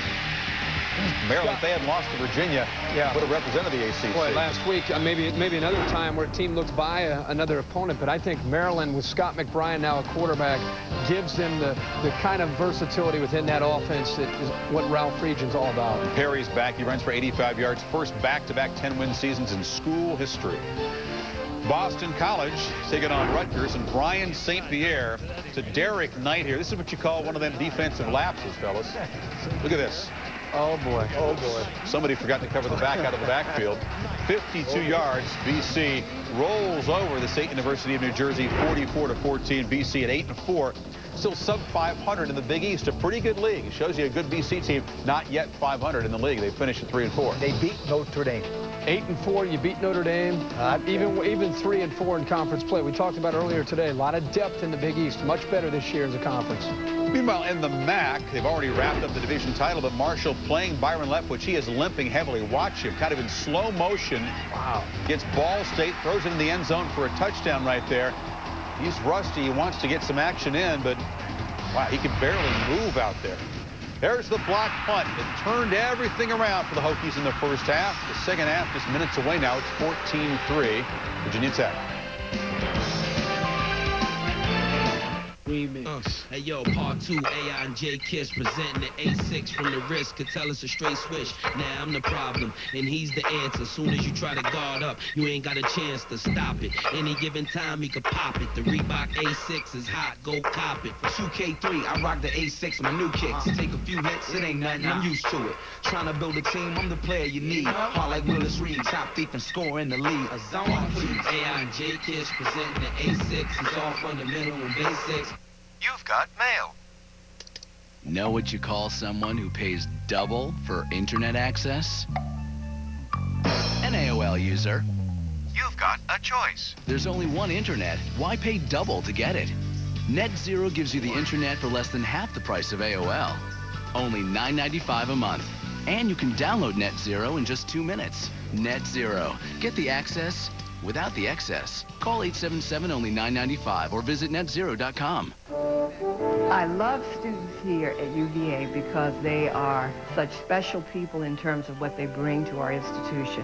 I have that pleasure, that joy of being a part of their lives. I am director of the Peer Advisor Program. I say to students, I want you to come by the office. And don't come by just if you have a problem. Come by if you've done very well on a test. Whatever it is, come by and let's share this. I made a mistake at Southern Air. I left, one of those grass is greener things. But after I was diagnosed with an illness, it appeared to me that my new job didn't want me back. Guess who did want me back? Southern Air. Not only did they support me during my illness, 2 years ago I was promoted to electrical project manager. If you're a skilled craftsman, there's no better future than Southern Air. I'm living proof they take care of their people. At Mish Mish in downtown Blacksburg, not only can you find the area's most complete selection of art supplies, but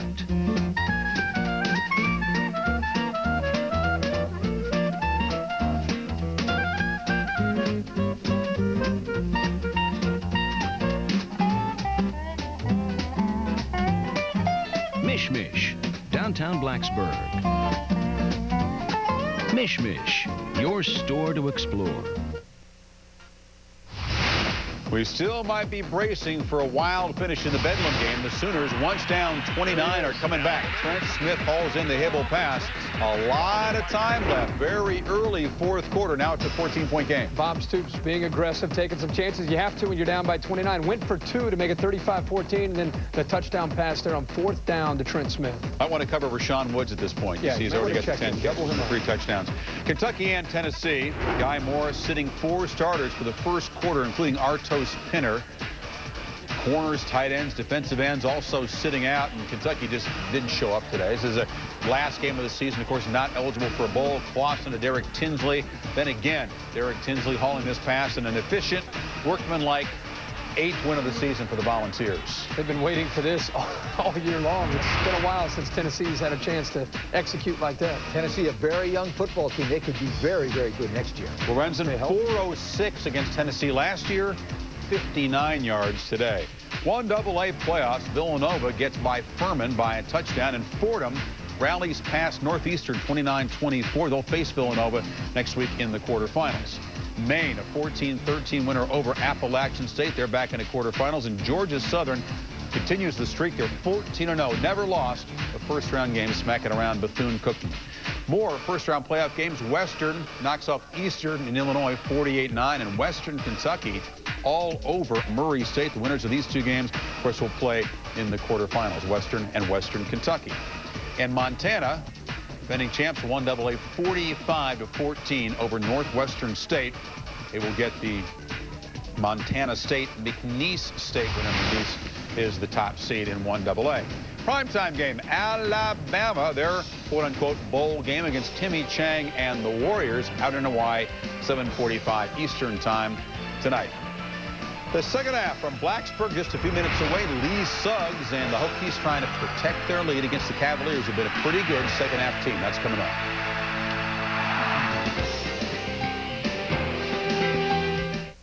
Check this out. Rob Schneider and this woman will be cursed and will switch bodies.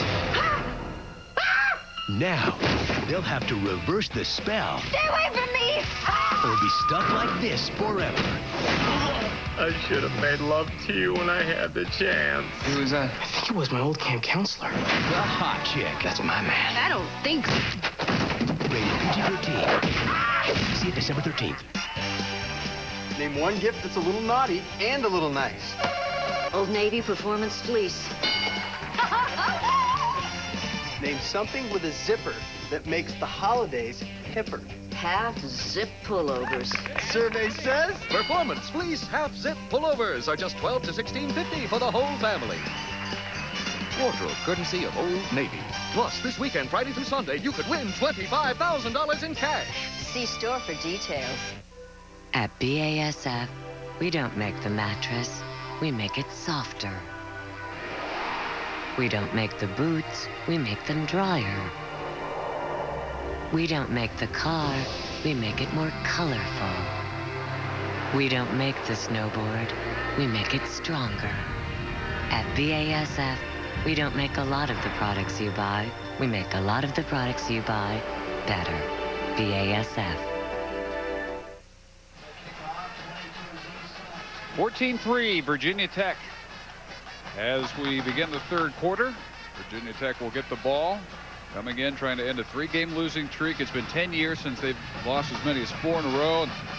They are mindful of how they're going to finish their regular season down in the Orange Bowl against Miami. Al Groh, mindful of the fact that his team had smoked 2 ranked teams in a row coming in. NC State and especially Maryland last week, 48-13. They've looked nothing like that team, especially on offense this afternoon. For whatever reason, they're a huge second half team, so let's see if that holds true to form. If that's the case, we're going to have a barn burner here. They are a terrific second half team, but Frank Beamer's teams, if they lead at the half, what is it, 75-7? A lot to a little, I think it was. Yeah. Over Tough the last, to catch them. Tough to catch them. Last 10 years. We saw it happen, though. Pitt did it right here in the fourth quarter, down 14. Kurt Smith, again, enjoys that wind at his back. So Virginia Tech struggling early, down 3-0. And as happens so often, and this is why Frank Beamer spent so much time on the special teams, they have turned this game around for him. Beamer ball, the block punt, the drop snap, all that is incorporated into the way they think on special teams here. They call it their pride and joy. A poor snap pulls to the left. Justin Hamilton blocks it. Darrell Tapp picks it up. Touchdown, Virginia Tech. Beamer ball. The drop snap. Tom Hagen, the true freshman, getting a rude awakening and a rude welcome to big-time college football. And that's how you get beat here in this stadium if you can't pull it together. Randall, first series had one intercepted, and that one came pretty close. He's 5 out of 9 for 85 yards. Virginia, we've hammered over and over again, Mike, how young they are, but they haven't played young until tonight, and for most of that first half, they looked like a bunch of freshmen. Yeah, they did, but a couple of those young guys certainly are stepping up. Wally Lundy, 100 yards already tonight on 20 carries. He is showing he has a bright future here, and Virginia certainly needs some help on the offense, and then on the defense. Darrell Blackstock has a sack, has a caused fumble. These guys are really stepping up for youngsters and looking for, like I said, help from their teammates. Lee Suggs, who has one of the 2 Hokie touchdowns, reaches the 27, hit there by Evans and Crowell. Our Gateway game track through one half. Same old story. Over half their games under Beamer, they do that, block a kick, and usually get points out of it. Suggs' streak now 25 straight games with a touchdown in his final performance here at Lane Stadium. And the injured lineman is Chris Canty, sophomore from Charlotte, who made second team All-ACC last week. Boy, we saw him before the game, Bill. What a specimen, what an athlete he is. But there, and he looks like he's in a little bit of pain right now. Yes, he is. He had a broken leg in the spring, kept him out until week 6, still made second team All-Conference, and as they check on him, we'll take a break here in Blacksburg.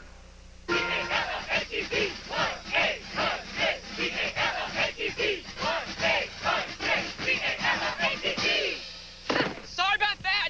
Hey, if you're gonna make a collect call, be sure to dial in the center with 1-800-CALL-ATT. Let's show 'em, gang. 1-800-CALL-ATT. Free for you and cheap for them. Watch this. Louder! Save on every call. Dial 1-800-CALL-ATT for collect calls.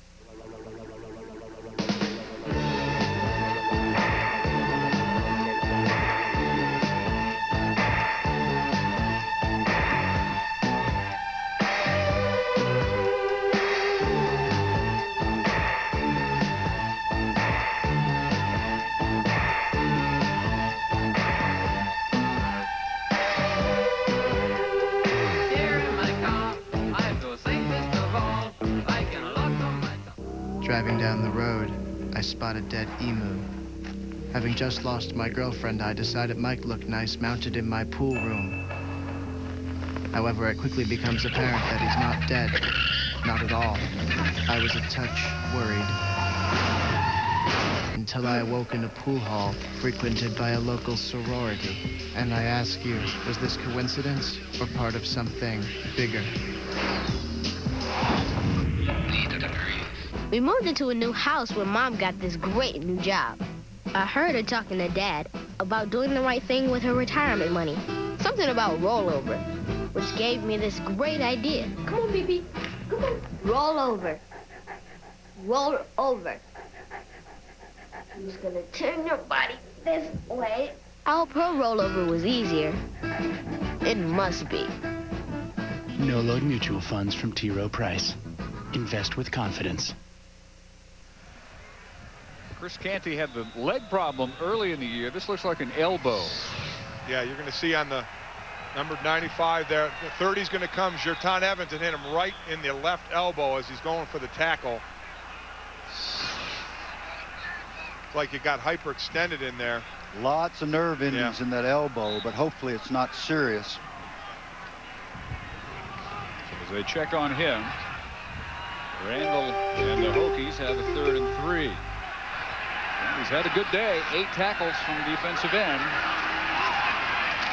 Keeping all the way and stumbling before he can get near the first down marker. Brendan Schmidt there to cover up Ryan Randall. And a quick 3 and out to begin the second half for the Hokies. We have seen this play more and more, guys, this year. The quarterback just keeping. He's an extra running back, and now a 1-back set turns into a 2-back set. A 2-back set turns into a 3-back set when they has quarterback has lead blockers. That's right, and Lee Suggs was supposed to be the lead blocker there and just didn't really get much done. And Randall fell. Very low kick, knocked down by the wind. Vinnie Burns gets a little bit of a bounce out of it, and it's killed finally at the 40. And are they saying that that touched a Virginia player? I sure didn't think so. No, I think there's a little bit of fighting going on. There's a little of that in-state rivalry. These guys went to high school with each other. You're lined up across from somebody that you know. You don't want to listen to his lip all year long. You want to win this game, and every now and then it just gets a little heated. Now, Virginia made a mistake here, but the return man, and then because he wasn't giving the getaway signal to the rest of his teammates, there were too many Virginia players by that ball bouncing around on the ground. Be very interested where this flag goes. You're not kidding. And when you're doing that, when you're back there in that situation, you need to be shouting poison, poison, so that everybody knows to get away from it. After the play was over, we have a dead ball personal foul against the kicking team. That's a 15-yard penalty and first down. And the wind at their back, the Cavaliers have. Now, I'm going to go out on a limb and say that the Cavaliers, for all their youth, got to take advantage of this. Now we get another shot at it. All right, there's... That's the first mistake, trying to catch it and then backing off. And now none of his teammates know to get away from it. They're all hovering around it. Oh. That's dead right there, but the play didn't end necessarily. And so with that mark-off, 46-yard line of Virginia Tech, Lundy starts. And out of bounds at the 40. Boy, he's fun to watch. Yeah, he is Canty going again. Jerton Evans, his own player, came in and hit him right as Canty was reaching for the ball, caught him right in the back of the elbow. That's a shame. They're going to miss him. Canty was having a nice game. Yeah, he had 8 tackles and moves real well. Another one of those youngsters.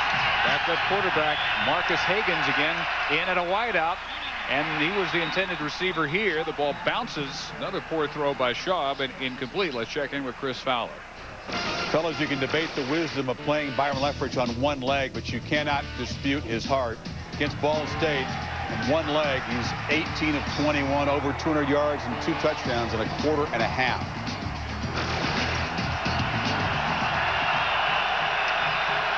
Wow, amazing. He is a warrior, Byron Leftwich. 3rd and 4, Michael McGrew in motion. Schaub, swing pass, incomplete, intended for Jason Snelling. And Mikel Baki had it read, sniffed it out. Even if Snelling hangs on, he gets blown up right there. The Virginia Tech's got an answer for everything today in this varied Virginia offense. The coverage here is man. Mikel Baki does not drop into his zone. He does not give them the room. He's running right now. You see his path is directly to the football, which allows him to make a play like that. Higgins' kick will bound into the end zone. 40, Nets only 20. All right, we've had the ongoing discussion week in, week out, and we'll admit we've dropped some of our early candidates. Seneca Wallace's name hasn't come up very often lately. But I think we've got it narrowed down, and we've got 3 different opinions here. Mike, you are still a Brad Banks man. I'm going with Brad Banks. I think he's had a fantastic year. I would vote him the Heisman.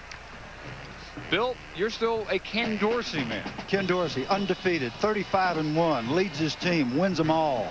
You're both wrong. We're both wrong? You're both wrong. Uh-oh. Randall to Jones. And the foul will move forward about 5 yards. Flag down, going to be offside. In the last few weeks, how can you ignore what Larry Johnson has done for Penn State? He's over 2,000 yards, 8 yards per carry. Gentlemen, that's unheard of. Penn State 8-3 against the good opponents. Larry Johnson doesn't make much. 9-3, and if he doesn't get the Heisman, he is the only 2,000-yard gainer on a 9-win team who would be denied the Heisman. Now, why would you want to deny Larry Johnson his Heisman? Because Dorsey deserves it more. That's the only reason. Not for 35-1. Because it's not a career award. Alex, where are you in all this? Okay, how about 12-0? I would agree with Coach Curry on this, you guys. All right, turn her mic off. Turn it off. She can't talk anymore. Alex, you're so bright. Well, you can tell. Offsides, 1st and 5. Jones. lost it. And Virginia may have come up with another one. They have it inside the 30. Well, Heisman talk to be continued as we see if Virginia can take advantage of this one. And they have been fantastic this year. Coming into this game, they've recovered 20 fumbles. That's second in the NCAA. Again, these guys tackle and they go for the ball. Justin Walker, 99, just got that hand in there and ripped it out. And he's an old guy. Yep. He's a junior.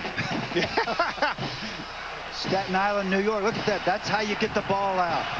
Kevin Jones hadn't been playing much, not as conscious of ball security. Angelo Crowell recovers at the 29-yard line, and at some point the Cavaliers have got to get some points out of these opportunities.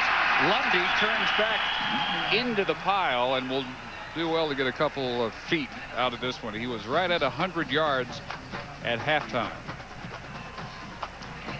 And our weekend of football continues with the ABC's coverage tonight, beginning at 8 Eastern of either number 7 Notre Dame, number 6 USC, or Florida State. ABC Sports, the class of college football. And I gotta admit, it's pretty nice to see Notre Dame USC mean something. Exactly right. Lundy with some room. And sets up a 3rd and 1 from the 20. And talking about that, and USC, Carson Palmer has jumped up in the, as far as the next level is concerned. He and Leftwich and Ragone are probably the top 3 quarterbacks coming out. You see the turnovers here hurting Virginia Tech, the interception. There's Blackstock with the fumble. 21st fumble recovered, and here's number 22. Boy, they do a great job of pulling the ball out. Plus 14 in the wins, plus 3 today, but down by 11. Whistles and flags as Schaub gets the snap. It's going to go on the offense, too. Brad Butler moved early, and even though the defense moved, they did not move into the neutral zone. One of those young to the tackles. snap. False start on the offense. That's a 5-yard penalty. We still have 3rd down. It used and to I'm be, telling you, 3rd and 1 is so much better than 3rd and 6. It's like light years. There aren't many good 3rd and 6 plays.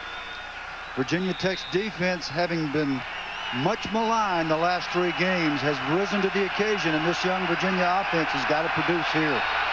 This is crucial.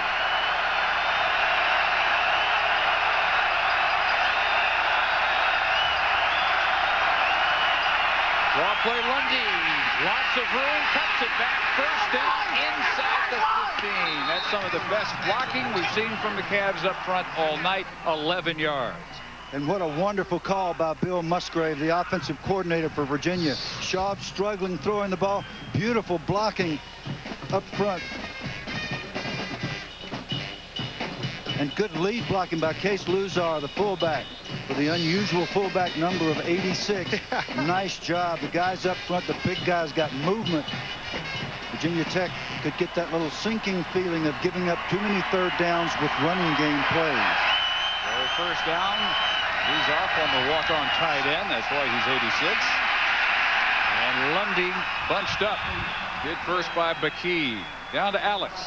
Hey, you guys, just talking about Matt Schaub at the half. Al Groh, I asked him, is the wind and the cold weather, which is considerable down here, affecting his accuracy and affecting the way he's playing? He said, no, it's not. He is just not executing, and that's what we need to do in the passing game, is execute properly, Dave. They are still looking at 12 passing yards. 5 of 13 for 12 yards from the number 4 passer in the country.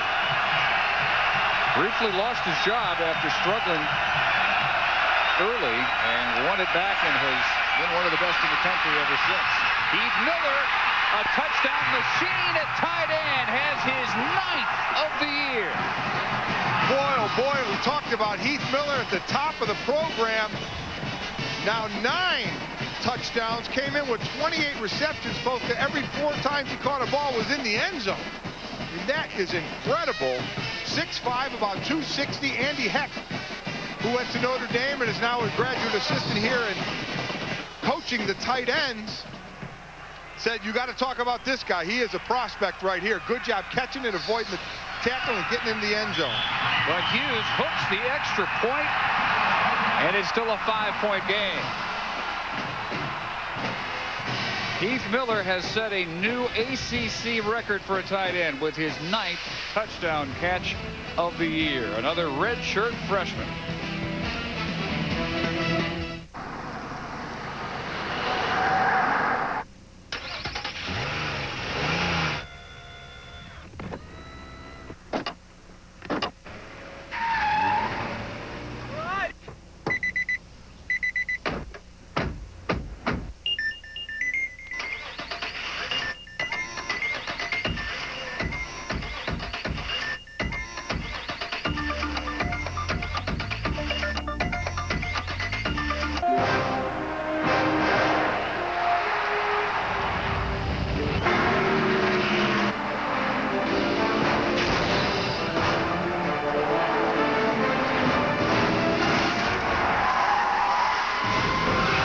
Chariots with 4 horses. Try 700. NASCAR Thunder 2003. Rated E for everyone. EA Sports. It's in the game. Is it hot in here? It's a steam room. And once again, you veered off course. A doctor's illegible handwriting causes the warehouse to ship otoscopes instead of stethoscopes. That'll cause a misdiagnosis. Or a really weird chest exam. But the doctor logs on to FedEx Insight, spots the order disorder while it's still en route. She has the right parts reshipped stat, and a potential shipping shenanigan gets a FedEx inoculation. I thought a shenanigan was a good thing. No, that's a hullabaloo. Kind of like a brouhaha? Sure. Tom Berenger as Paul Bear Bryant. I will not lose. The Junction Boys. Saturday, December 14th, 9 p.m. on ESPN.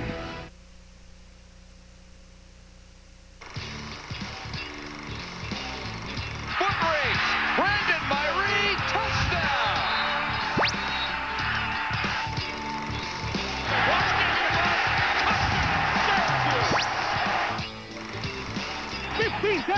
Touchdown! Quincy Wilson took it to the house.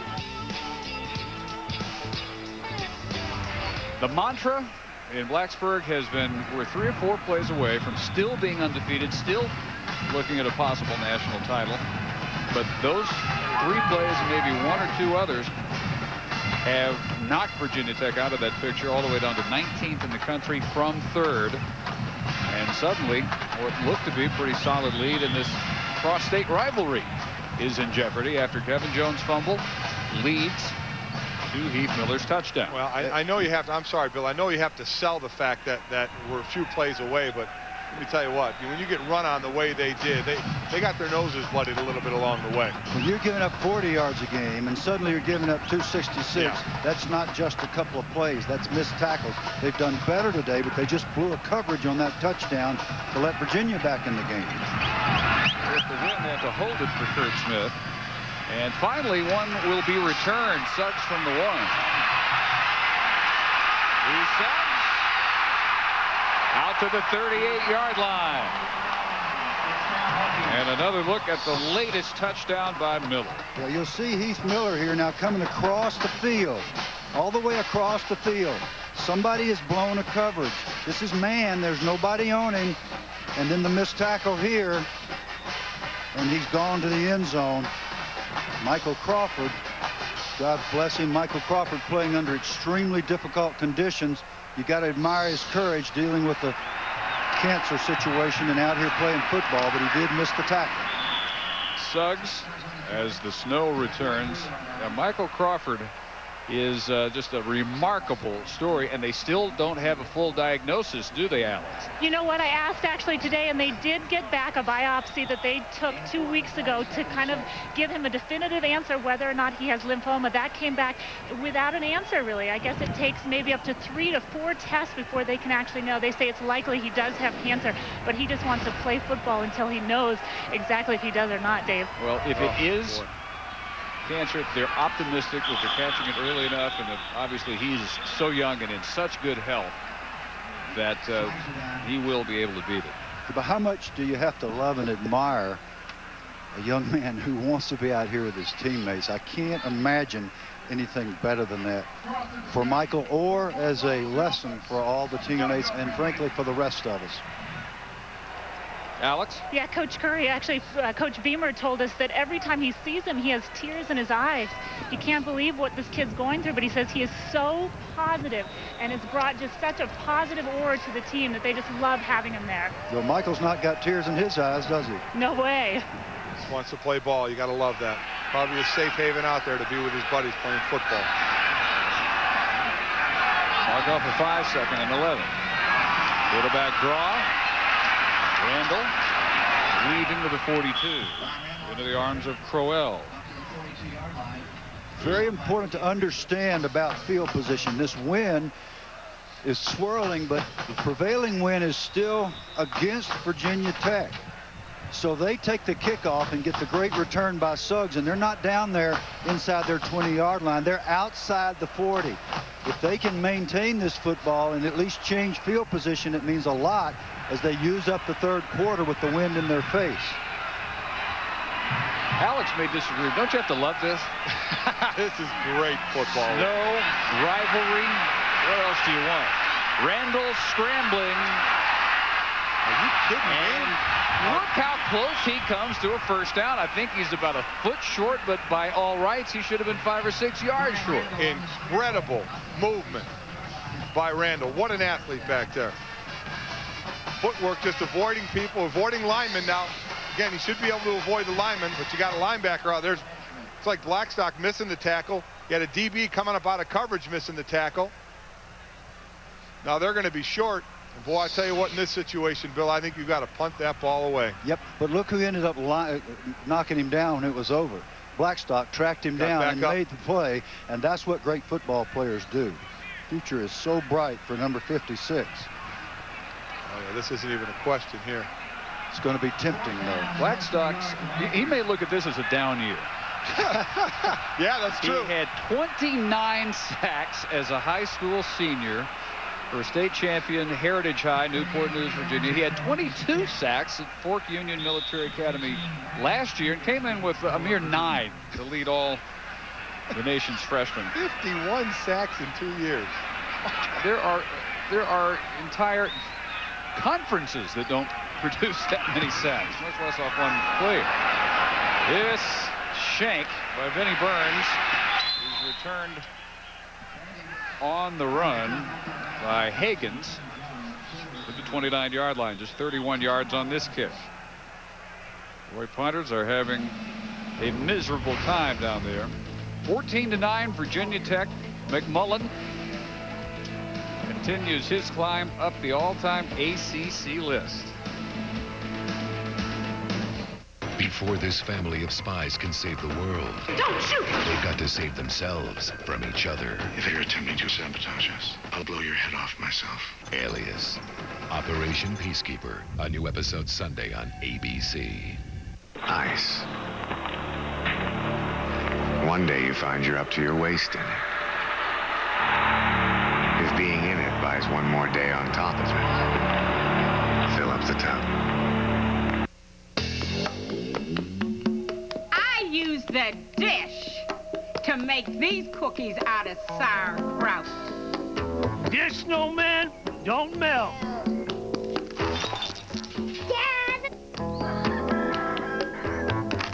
Sweetheart, we're gonna need a bigger tree. Sure, you can do a lot with a dish, but with no equipment to buy, no long-term contracts, cable's your best choice. Adelphia Cable, the connection you can count on.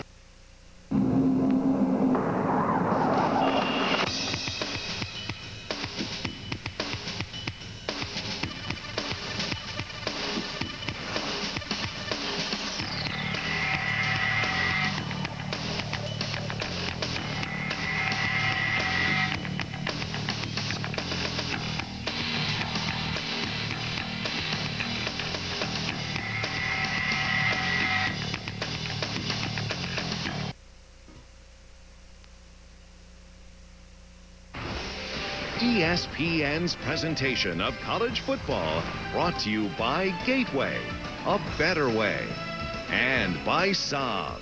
People who test drive a Saab usually buy one. Caught in the act again. You got to go on without me. Are you going to leave some this year? Virginia from the 29-yard line. Schaub turned on the option, had nowhere to go. Big day continues for Mikel Bakee. Tell you what, Virginia Tech is doing very well is they know that Virginia likes the short pass. Again, of 23 completions last week for Schaub, 13 went to the running back. So we've seen the linebackers doing a great job following those running backs and not giving up those short passes, and when they are caught, making the tackle right away. Yep, they're just clamping them. Cavaliers have had virtually no passing game. They're sticking to the ground again as Lundy weaves to the 35, and it'll be 3rd and 4. Whitaker and Hardy in the secondary for the tackle. Bill, is there any different kind of play calling here that now Virginia has a win at their back? I mean, do they need to kind of make some hay here in the 3rd quarter? I think they need to do exactly that. You think about the fact that they've thrown the ball for 248 yards a game, and they're out here hog-tied or turkey-tied in the passing game. You've got to be able to complete some short ones. Make this first down. 28 passing yards. On 3rd and 4, incomplete. Intended for Higgins. So that's the 3rd time tonight they have lined up the backup quarterback, Marcus Higgins, at a wideout. They're just not effective unless Schaub is accurate with the football. And for him to have a bad night, not a good time to have a bad night. They have got to have a good punt here. They have got to try and keep Virginia Tech back a little bit in field position. Higgins had an adventurous night, to say the least.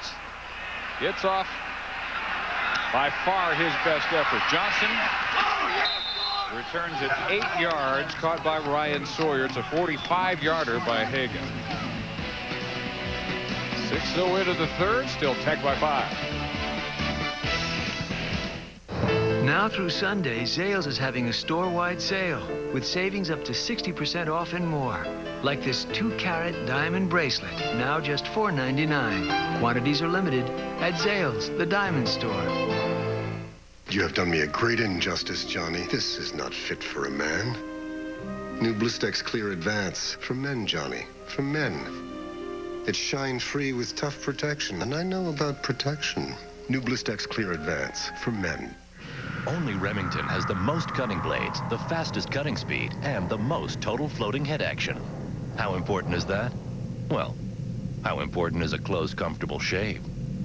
Remington, what a great shave feels like.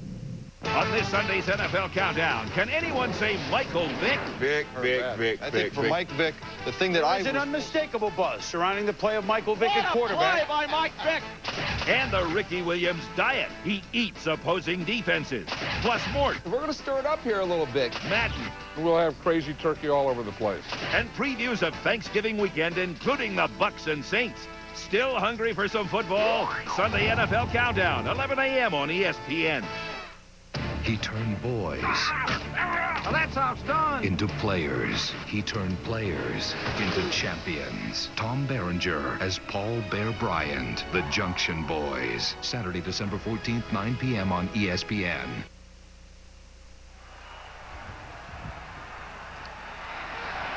Hokies take over 27-yard line. And back to Suggs on the ground. Couple of broken tackles and a gain of 11 yards. Wow, is he fun to watch run. He is something else. 6 foot, $198. Not overly large. Couldn't tell that by looking at those guns of his.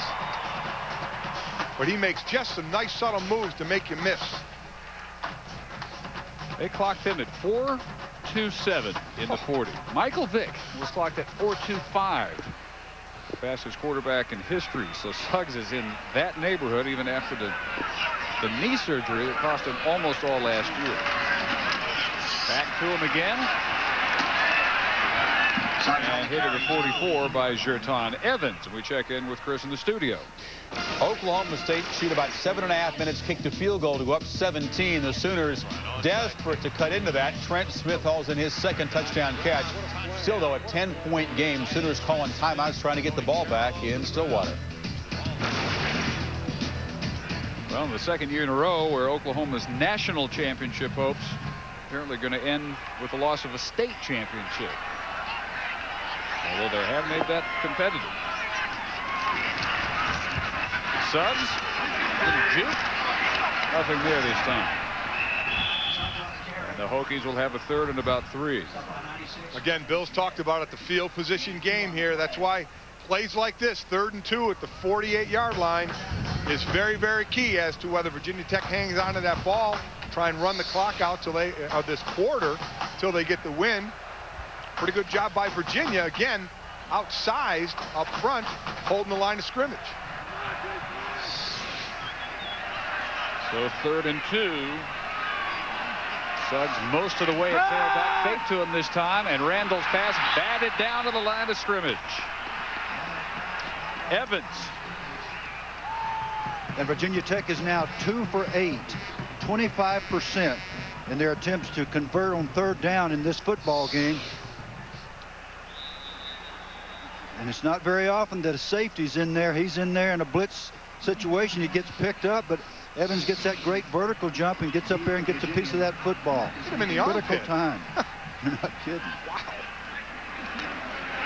They come after Vinnie Burns. Sawyer came pretty close. And a sideways hop there to the 36.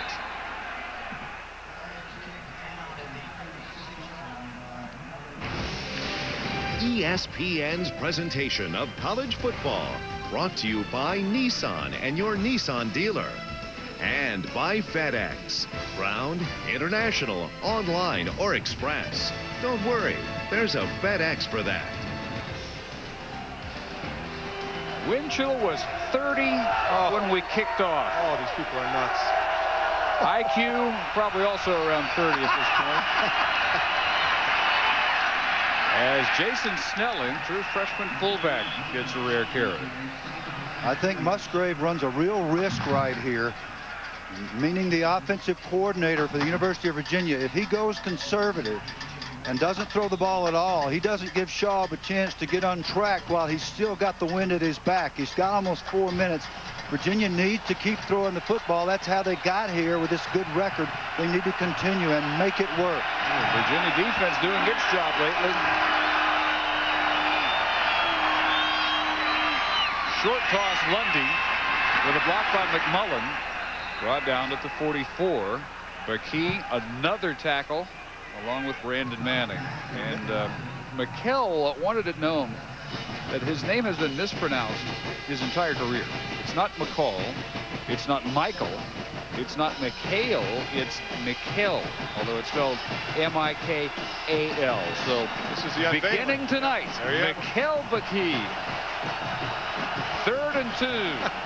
Virginia 3 out of 10 in these situations so far. Got to get better. Broadway Lundy. Going to be close. Second effort, I think he does have it.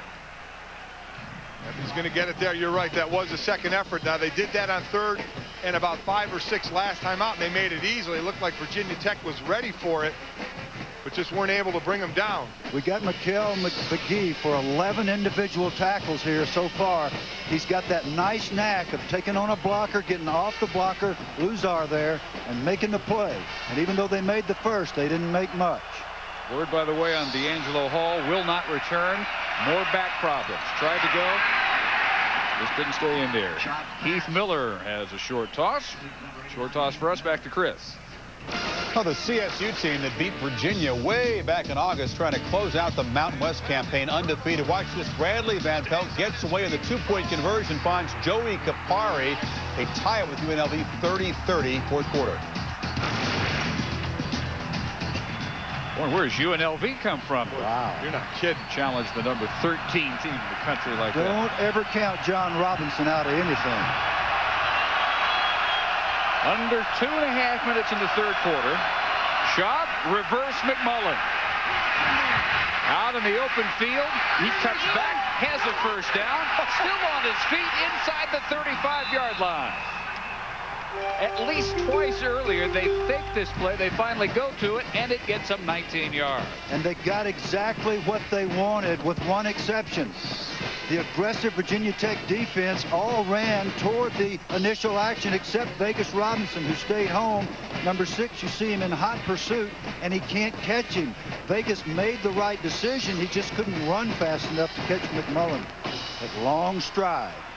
Mullen ran a reverse last week and threw the ball for a touchdown. Yes, he did. That was an incredible play. He had to reverse field, dodge a sack, and get it off to McGrew for a touchdown. Oh, boy. Lundy diving on that, but this is going to be an enormous loss back to the 42. Well, this may force them to take it down the field a little bit more. Again, the plays we've seen, we haven't seen a lot go down the field. Is there? Lundy may have been looking where he wanted to go instead of looking the ball into his hands. Again, we're seeing both sides do this, that little flip back to the running back, get him the ball quickly so he can decide if he wants to take it play side or cut back. They got to pick up some chunks here. They don't have to go for the whole thing. Loss of 9.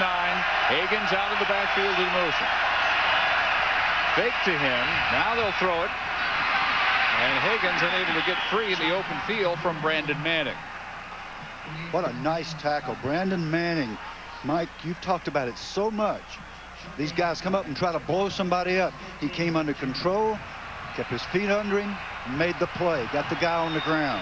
And that's how they said they needed to do it tonight. Bud Foster, defensive coordinator for Virginia Tech, said, we're not going to probably be coming after him a whole lot because of that short pass. We'll let him make the throw, and then we'll get in position to make the tackle. And they've been doing an excellent job of that tonight. 3 wides left side on 3rd and 15. All day for Schaub. Deep over the middle, underthrown and intercepted. Darnell Wiles returns it to the 11. Schaub had a man open. McMullen underthrown and an easy interception, the 5th of the year for Darnell Wiles. Exactly what Bud Foster said his intention was in this game. Play a lot of zone. Hope Schaub gets impatient. There's 4 deep, 4 across. Perfect coverage. Everybody covered here in a matchup zone, what Lou Holtz calls a matchup zone. Wiles makes a nice break on the ball, and the defensive strategy works. He throws that ball a little earlier. He may have enough air under it to get it there. Threw it too late. Suggs getting back with the toss. And hit by Andrew Hoffman, the nose tackle at the 15. That should do it for the 3rd quarter. We want to extend our deep appreciation to the men, women, and children standing by their families serving in the United States Navy and Marine Corps at Guantanamo Bay, Cuba. Watching ESPN on AFN, the American Forces Network. Happy Thanksgiving. Hope you're enjoying this one. 15 more minutes to go. Darnell Wiles and the Virginia Tech defense looking more like themselves after being shredded 3 weeks in a row, trying to end that losing streak. They lead Virginia by 5. The Gospel, according to ESPN. Available now. My son Brian and I are making sure everyone in Chicago is eating good. Hello. Hi. Hi. Hi, how you doing? Hey, thanks. You need some nice, hot, chunky soup to fill you up right. Introducing Campbell's Chunky Herb Roasted Chicken with potatoes and garlic. Big chunks of savory roasted chicken and loads of veggies. Are you a good player? He's a great player. Do you want to see? Duck, duck, goose. New Campbell's Chunky Roasted Favorites fill you up right.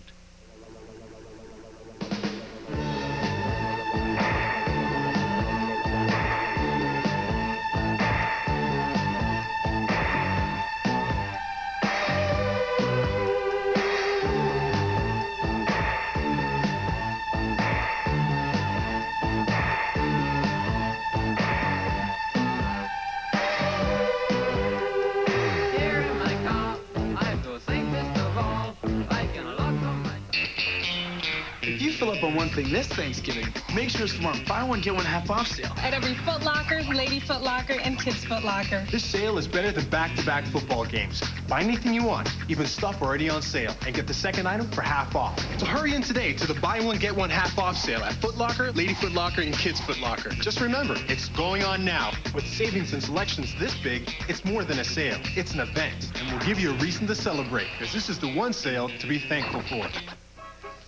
Ooh, fajitas. Ooh, fajitas. Ooh, fajitas. Ooh, fajitas. Ooh, fajitas. Feast your eyes on the new fajita grilled stuffed burrito from Taco Bell. Ooh, fajitas. Sizzling strips of marinated steak and grilled veggies. Ooh, fajitas. All the great fajita flavors now wrapped to go in a grilled tortilla. Some high pressure building up here in the north, heading to... Ooh, fajitas. Taste the new fajita grilled stuffed burrito and, ooh, think outside the bun. Oh, this cold. I need a good night's sleep. This will make you feel better. Will I sleep better? Much better. You'll sleep like a baby. Yeah, they wake up every 2 hours. Like Sleeping Beauty. You'll sleep like you did before we had kids. Give me that. NyQuil, the nighttime sniffling, sneezing, coughing, aching, stuffy head, fever, best sleep you ever got with a cold medicine. Who is that masked man? That, of course, our own B-Mac, Brian McIntyre, and his brother, Vegas Robinson. Outstanding linebacker for Virginia Tech. B-Mac being very, very objective, however, in his camera work. Outstanding cameraman. Kevin Jones will have a first down. He hasn't had much of a night. He had a fumble turn into a Virginia touchdown, but he picks up 10 here to begin the fourth quarter. And he, the bigger of the two, in the 1-2 punch of Kevin Jones and Lee Suggs. We talked about Suggs at 6 foot, about $198. Jones about 212, 215. A little more power in his running game than Suggs. Has some more moves and the speed of that 4.27 that Dave mentioned. That is just flying. Pro scouts are going to love that. 6-footer, about 200-pound Suggs, 6 feet, about 212 Jones. He enrolled, looking like he got 4 or 5 years beyond his age because he had been in a real strong weight program administered by his father. Let's check in with Chris. Oklahoma State outscores the Sooners. Les Miles gets a bath. He's 2-0 now against Bob Stoops, and the fans in Stillwater take care of the goalposts. Oklahoma State beats Nebraska and Oklahoma in the first time ever in the same year at 7-5. They're going bowling. Houston a Tangerine, we hear. Two-time state champions. Oklahoma State under Coach Miles. Jones, driven back by Schmidt. And this snow is really swirling all over the place now. It is quite a scene. Our Gateway game track. Early on, a block punt by Justin Hamilton, returned for a touchdown by Darryl Tapp. Made it 7-3 Virginia Tech. Keith Miller's 9th touchdown, an ACC record for a tight end. That made it 14-9. And off and on, we've had this. Yeah, that's snow. Thanks, Bill.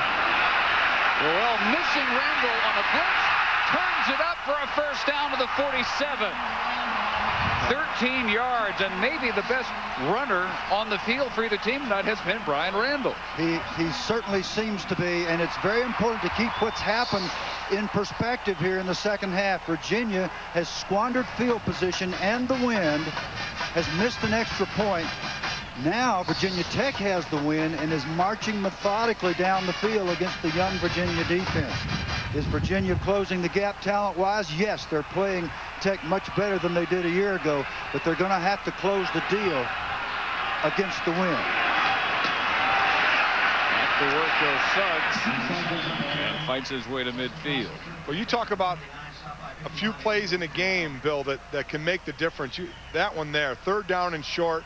Angelo Crowell had Randall in the backfield, misses the tackle. Good play by Randall. All of a sudden, you keep that drive going. You look back at Blackstock had him too. Yep. Both the outstanding linebackers had a shot at him, and neither one of them could come down with him. And Virginia Tech operating with the win, and that is a huge advantage in a game like this. Not much in the passing game for Schaub or Randall. Randall, though, a very dangerous runner. So is Suggs, but you knew that. And he'll have another first down to the 42. Wow. What a move he just put on Rich Beddison. Rich Beddison is leaving several parts of his equipment on the field. I think you mentioned earlier he lost his jock. Well, that time I think his he broke down, but something else was left out there. He broke down, but Suggs broke down better. Suggs didn't break down. He just broke him down. Cold as it is, you don't want to be leaving any equipment down there. Another first down carry by Suggs for Moore, down to Alex Flanagan. Well, Dave, we talk about Jones and Suggs on the field. Well, off the field, these guys could not be more different. Suggs is quiet and reserved. Jones very flamboyant and outspoken. They say the one thing they like about rotating, though, is that they get to watch each other's moves, and their moves have rubbed off on each other. But, Dave, how different are these two guys? Total opposite personality. Yeah, when we asked Kevin, well, what do you think about Lee having his moves are better this year, Kevin said, really watched me last year. Alex is right. They are so different when you sit down and talk to these two. Yeah, they can play, though. Suggs very modest. Jones a little more outgoing. And down to the 38-yard line he goes. Another tackle by Angelo Crowell. And while Jones doesn't mind the splitting time, you know everybody wants to play. And I guarantee you next year when Suggs is off trying to make his mark in the NFL, Jones is going to want to carry that ball about 25, 30 times a game. He's not going to want to share anymore. The Virginia defense has done a much better job tonight on third down than they've done throughout the year. Virginia Tech's 3 out of 9 in third down conversions here with their next opportunity. Another big play for both teams. Third down and 6. Randall has been so dangerous keeping in situations like this, but he'll heave this one deep and incomplete, intended for Terrell Parham. First time they've thrown his way, it's overthrown. And the Cavalier defense finally holds. Boy, I tell you, Virginia's going to have their work cut out for them. Let's see if Virginia Tech can peg them inside the 10 here. Again, we can't tell you enough about the wind and just how hard it's blowing down on that field. Well, they caught him in man coverage. It was obvious, and they tried to get the big one. I'm surprised. I would have thought they'd go for the first down and run a crossing pattern. Burns with a little pooch job. Angled it around the 10. They'll mark it at the 9. Couldn't do it a whole lot better than that. Great play in a game like this. A great play to make Virginia start inside their own 10. Keep looking up to the heavens, looking for a sleigh and 8 tiny reindeers. A little early, I guess. Great football weather, though. Lots more to come from Blacksburg.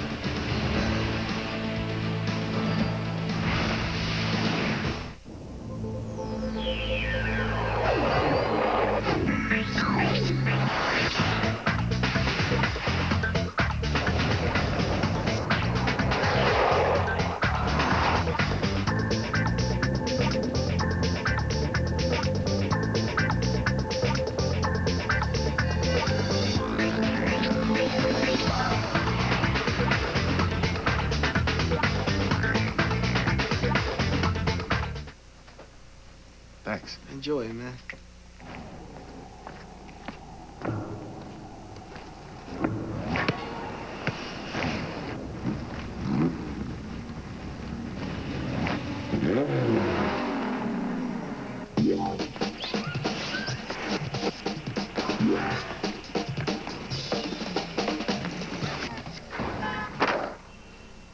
A-Cube technology from Adidas, exclusively at Foot Locker. Because we can! Yes, we can! Everybody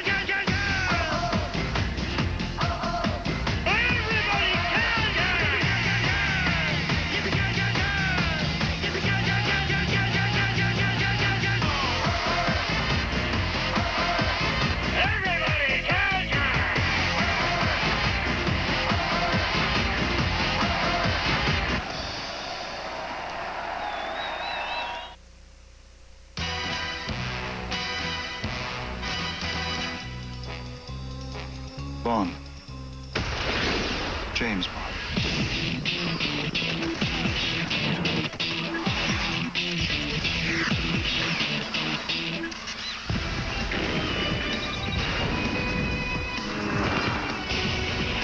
.007 Nightfire. Rated T for teen. Challenge everything. We're in Blacksburg, Virginia, not the North Pole, no matter what that looks like. And a 14-9 lead for Tech. UVA backed up to its own 9.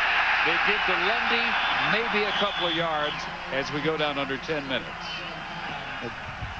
First down, on average for Virginia, they have gained 1.7 yards, and Virginia Tech has given itself something to work with on second down because they've averaged 5 yards on first. You say 1.7 ain't going to get it done. I'm not too smart, but I can figure that out. This young Virginia team has a history of running trick plays in bizarre situations. This may be one of them. He gets to this end of the field. Short toss McMullen. And at the 15-yard line, it'll be 3rd and 4. Knocked down there by Rondell Whitaker, who had a lot to live down because this losing streak began in part because they let Pittsburgh out of jail on a very silly late hit penalty incurred by Whitaker. At that point, Virginia Tech had a 14-point lead, all the momentum. That let Tech see what Pittsburgh was really capable of because the Panthers came back, won that game, and Whitaker took a lot of the blame, but his teammates and coaches have been quick to jump to his defense and say, look, this has been a team problem. Don't put it all on Rondell. Shovel Lundy, and he's short. Short by a yard, the freshman defensive tackles, Tim Sandage and Jonathan Lewis, converged on it. A good safe play with a good chance to make the first down. You got to like the call, and it came up just a half-yard short. Now they're punting into the wind. Virginia Tech with a chance to get field position. Or maybe think about blocking it again.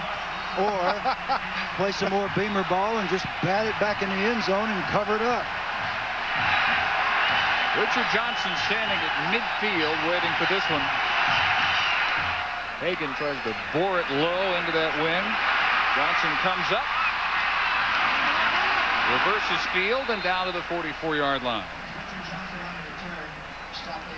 Well, this is what Virginia Tech fans will remember when they were 8-0, number 3 in the country, and looked like they had Pittsburgh right where they wanted them. For no reason at all, Whitaker called for that late hit and then got burned on one of 3 touchdowns by the freshman Larry Fitzgerald that night for Pittsburgh.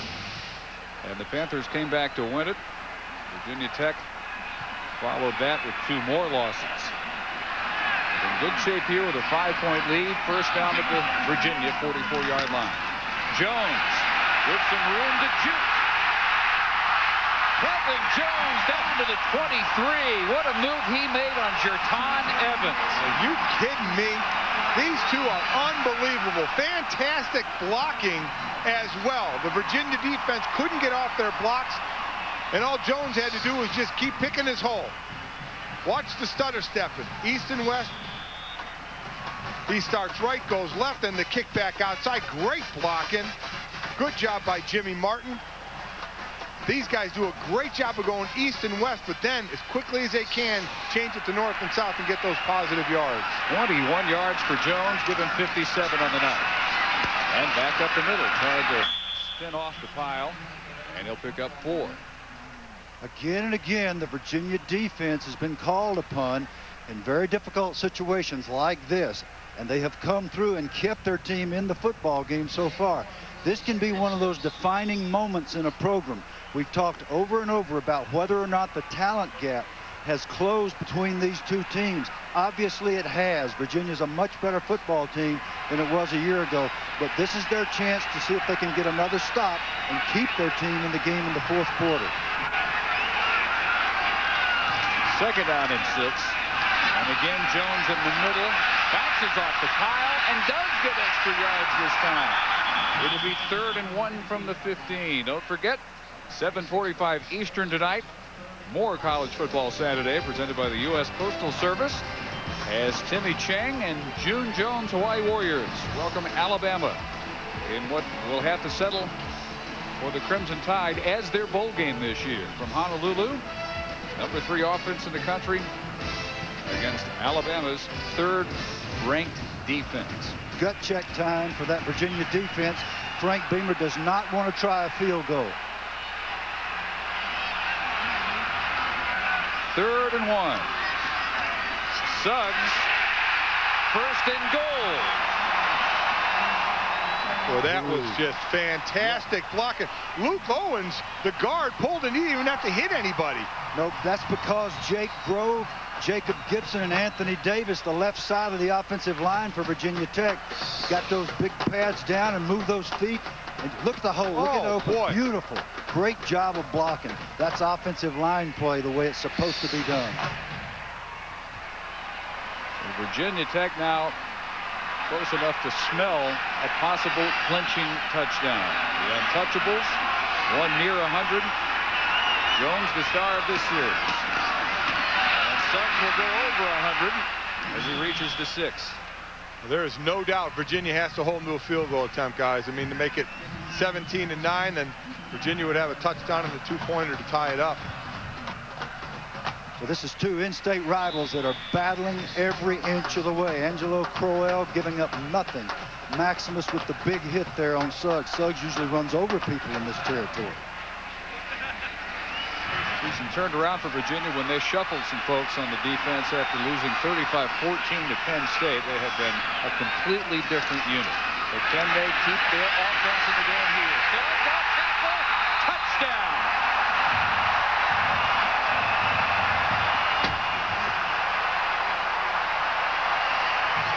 And what a memory for the senior, one of the great offensive stars in Virginia Tech's history, to leave Lane Stadium with 2 touchdowns tonight against Virginia. Well, this one is gift wrapped by the big left tackle, number 57, Anthony Davis. There he is. He's got his man bottled up. Perfect technique, nice block, touchdown. Worley adds the extra point, 21-9. They will miss Lee Suggs.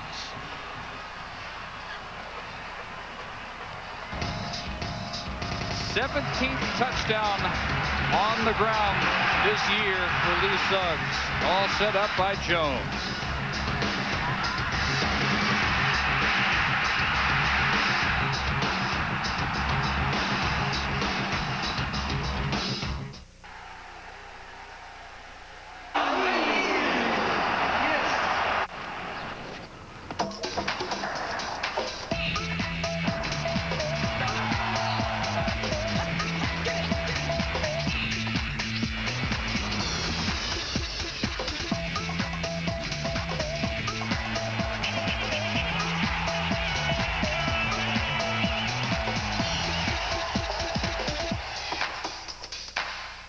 Tiger Woods, Phil Mickelson, Mark O'Meara, Fred Couples in a Thanksgiving weekend classic. The ConAgra Foods Skins Game continues.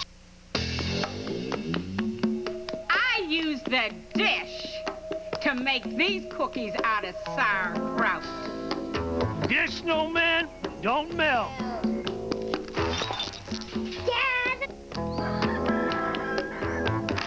Sweetheart, we're gonna need a bigger tree. Sure, you can do a lot with a dish, but with no equipment to buy, no long-term contracts, cable's your best choice. Adelphia Cable, the connection you can count on. Does your internet boogie? At Intellos, you'll find an internet plan that'll get you moving. From the fast pace of high-speed DSL service for $34.95 to unlimited dial-up access starting at $16.95, you'll never miss a step. All with the great service and reliability you've come to expect from Intellos. More ways to bring more people together.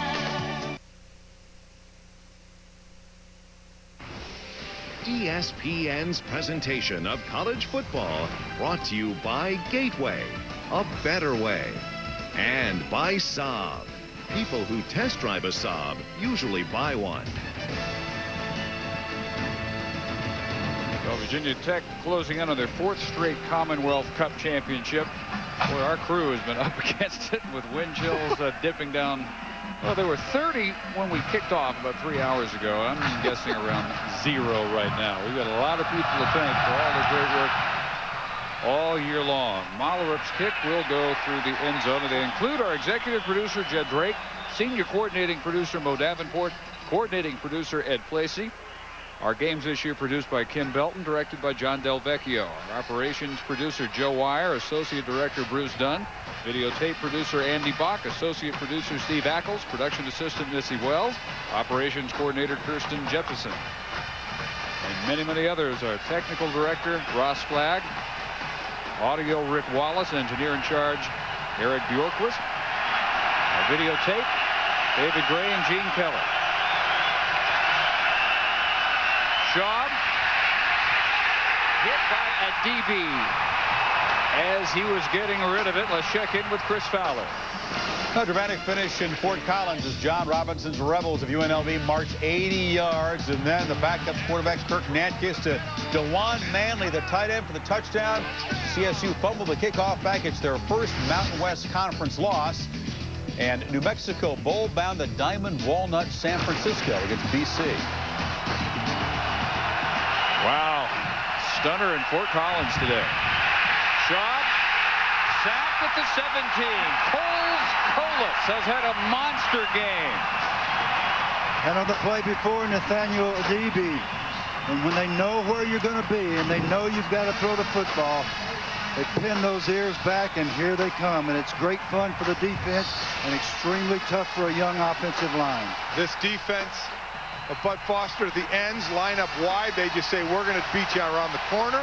That's what we do best, and that's exactly what they've been doing tonight. 3rd and 14. Lundy motion out of the backfield. Schaub's ball deflected, still caught by McMullen, but he goes nowhere. McKee again. Tackle number 13 for McKee. Unofficially, we've got him for 13 hits, and now they're punting into this vigorous wind to minimize it. This vigorous wind for yet another time. Clock rolling down to 3:45. Both teams have all their timeouts. Hagan will get a nice hop out of this, and it will be killed at the 38. Also want to thank our camera crew, and especially those who have had to weather the conditions today. Al Ishu, Mike Jackson, John Sherrill, John Shupin, Dan Roach, Brian McIntyre, Dwayne Crump. Our videotape operators, Don Geist and Greg Lowe. Our booth audio, Buck Jordan. RF audio, Jeff Shuey. Graphics from Steve Getz. Our 1st and 10 folks, Steve Webster and Mike King. Our maintenance engineers, Dean Fogg, Gary Christensen, and Joe Dolney. Our operations assistant, Laura Hawker. Spotter and stage manager, Ken Trevor. Our spotters, John Barnett, Mike Barnett, Wave Robinson, and Thomas Batis. Our statistician, Kirk McCarley, assisted by Ken Roselski and Chris Kokas. Jones. Also thanks to our college football production coordinator, Nikki Godfrey, and our researchers, Chris Felica, Brad Edwards, and Michael Corbo, who come pretty darn close to making us sound like we sort of know what we're talking about. You are not kidding. What a fantastic crew. And all I have to say is, any other group have a leader like we do in our producer, Kim Belton, who is in the Stanford Hall of Fame for basketball? Yes, he is. Is there another Hall of Famer out there producing any of these games? Not that we know of. That's what I'm talking about. He's the man. He's the man, Kim. Let's do a pickup game with other crews. I bet we win. That's right. I'll be the water boy. Virginia not using any timeouts. Jones close to the first down, near the 49. Rich Bettison makes the tackle. So Virginia Tech, assuming they hang on here, a good bet perhaps for the Insight.com Bowl in Phoenix. We'll have the College Game Day scoreboard presented by Suzuki coming up next. And then don't forget, 7:45 Eastern, Alabama at Hawaii.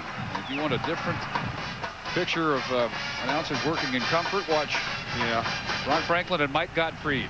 About 65 degrees warmer than we are here. Do you think they had a choice in this thing? Jones. Do you think they might have opted for that instead of this? Or, I mean, what? Well, they must have, because my bribe wasn't high enough. You guys ever try that poi stuff? Oh, yeah. Poi tastes exactly like Elmer's glue. I did some of that dancing out there. What do they call that? The hula? The hula, yeah. Well, that's probably why you were not allowed back in the States. Well, I did it in a Speedo. That may be the reason. That's definitely why, then. That clears that up. Is it one of those thong Speedos? That's sick, Bill. That's even sick for me to think of, let alone to you to say. Just the image, the thought. Jones trying to get wide. And past Robertson. And out of bounds. And today, though, Lee Suggs in his final home performance. He was soaking it up from the second he arrived on the field. That's the Rock for the last time. Featured back. There is such a feeling when it's your senior year. It's your last time on your home field. You really can't describe it, Bill. I know you and I got to experience it as well in our careers, and it's inexplicable. It's just such a great feeling, and when it's over and he celebrates, and there's going to be some sad times thinking it's the last time he's going to be on this field, but enjoy it now. You've had a fantastic game and career. And the future in the person of Kevin Jones, and especially, sophomore. Excuse me, Dave, again, but especially the way that Lee Suggs has been able to manage. Now, Jones is down. Looks like he got his shin nicked up. And Suggs isn't done yet. Jones had his season interrupted with a hamstring pull early in the Pittsburgh game. He did return a week ago, not quite to 100%, but they felt for this game he was about as close as he would get. And again, for postseason possibilities, with Maryland given the peach bid for the ACC earlier today, Virginia probably looking at the tangerine, and Virginia Tech would be well advised to look west, probably to the Bob in Phoenix, or the Inside.com Bowl. Up against one of the Pac-10 teams out there, possibly Washington or looks Oregon. like Kevin Jones is fine.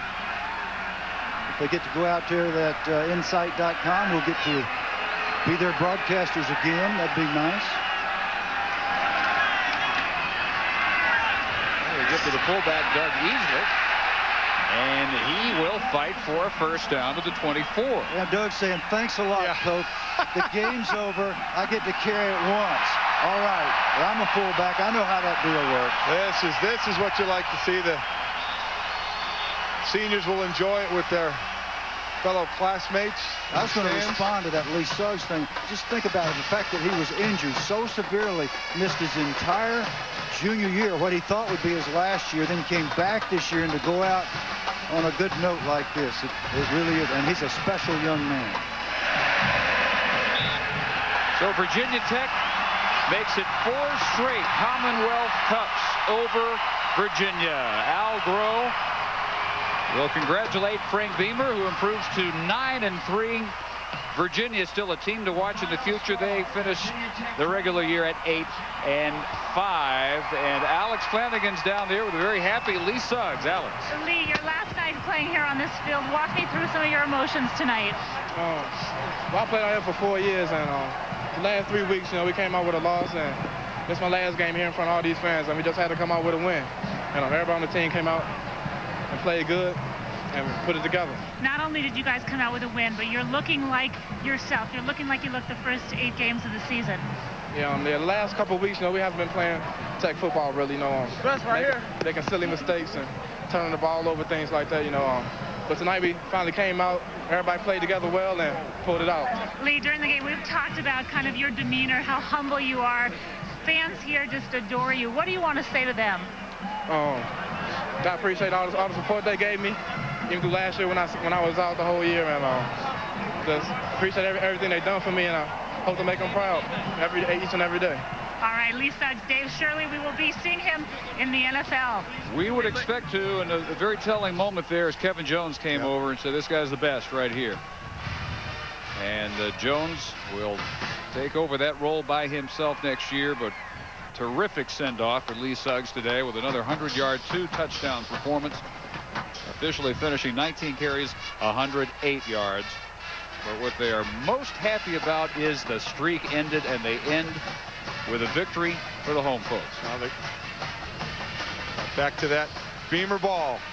Special teams, tough defense, and a pounding offense.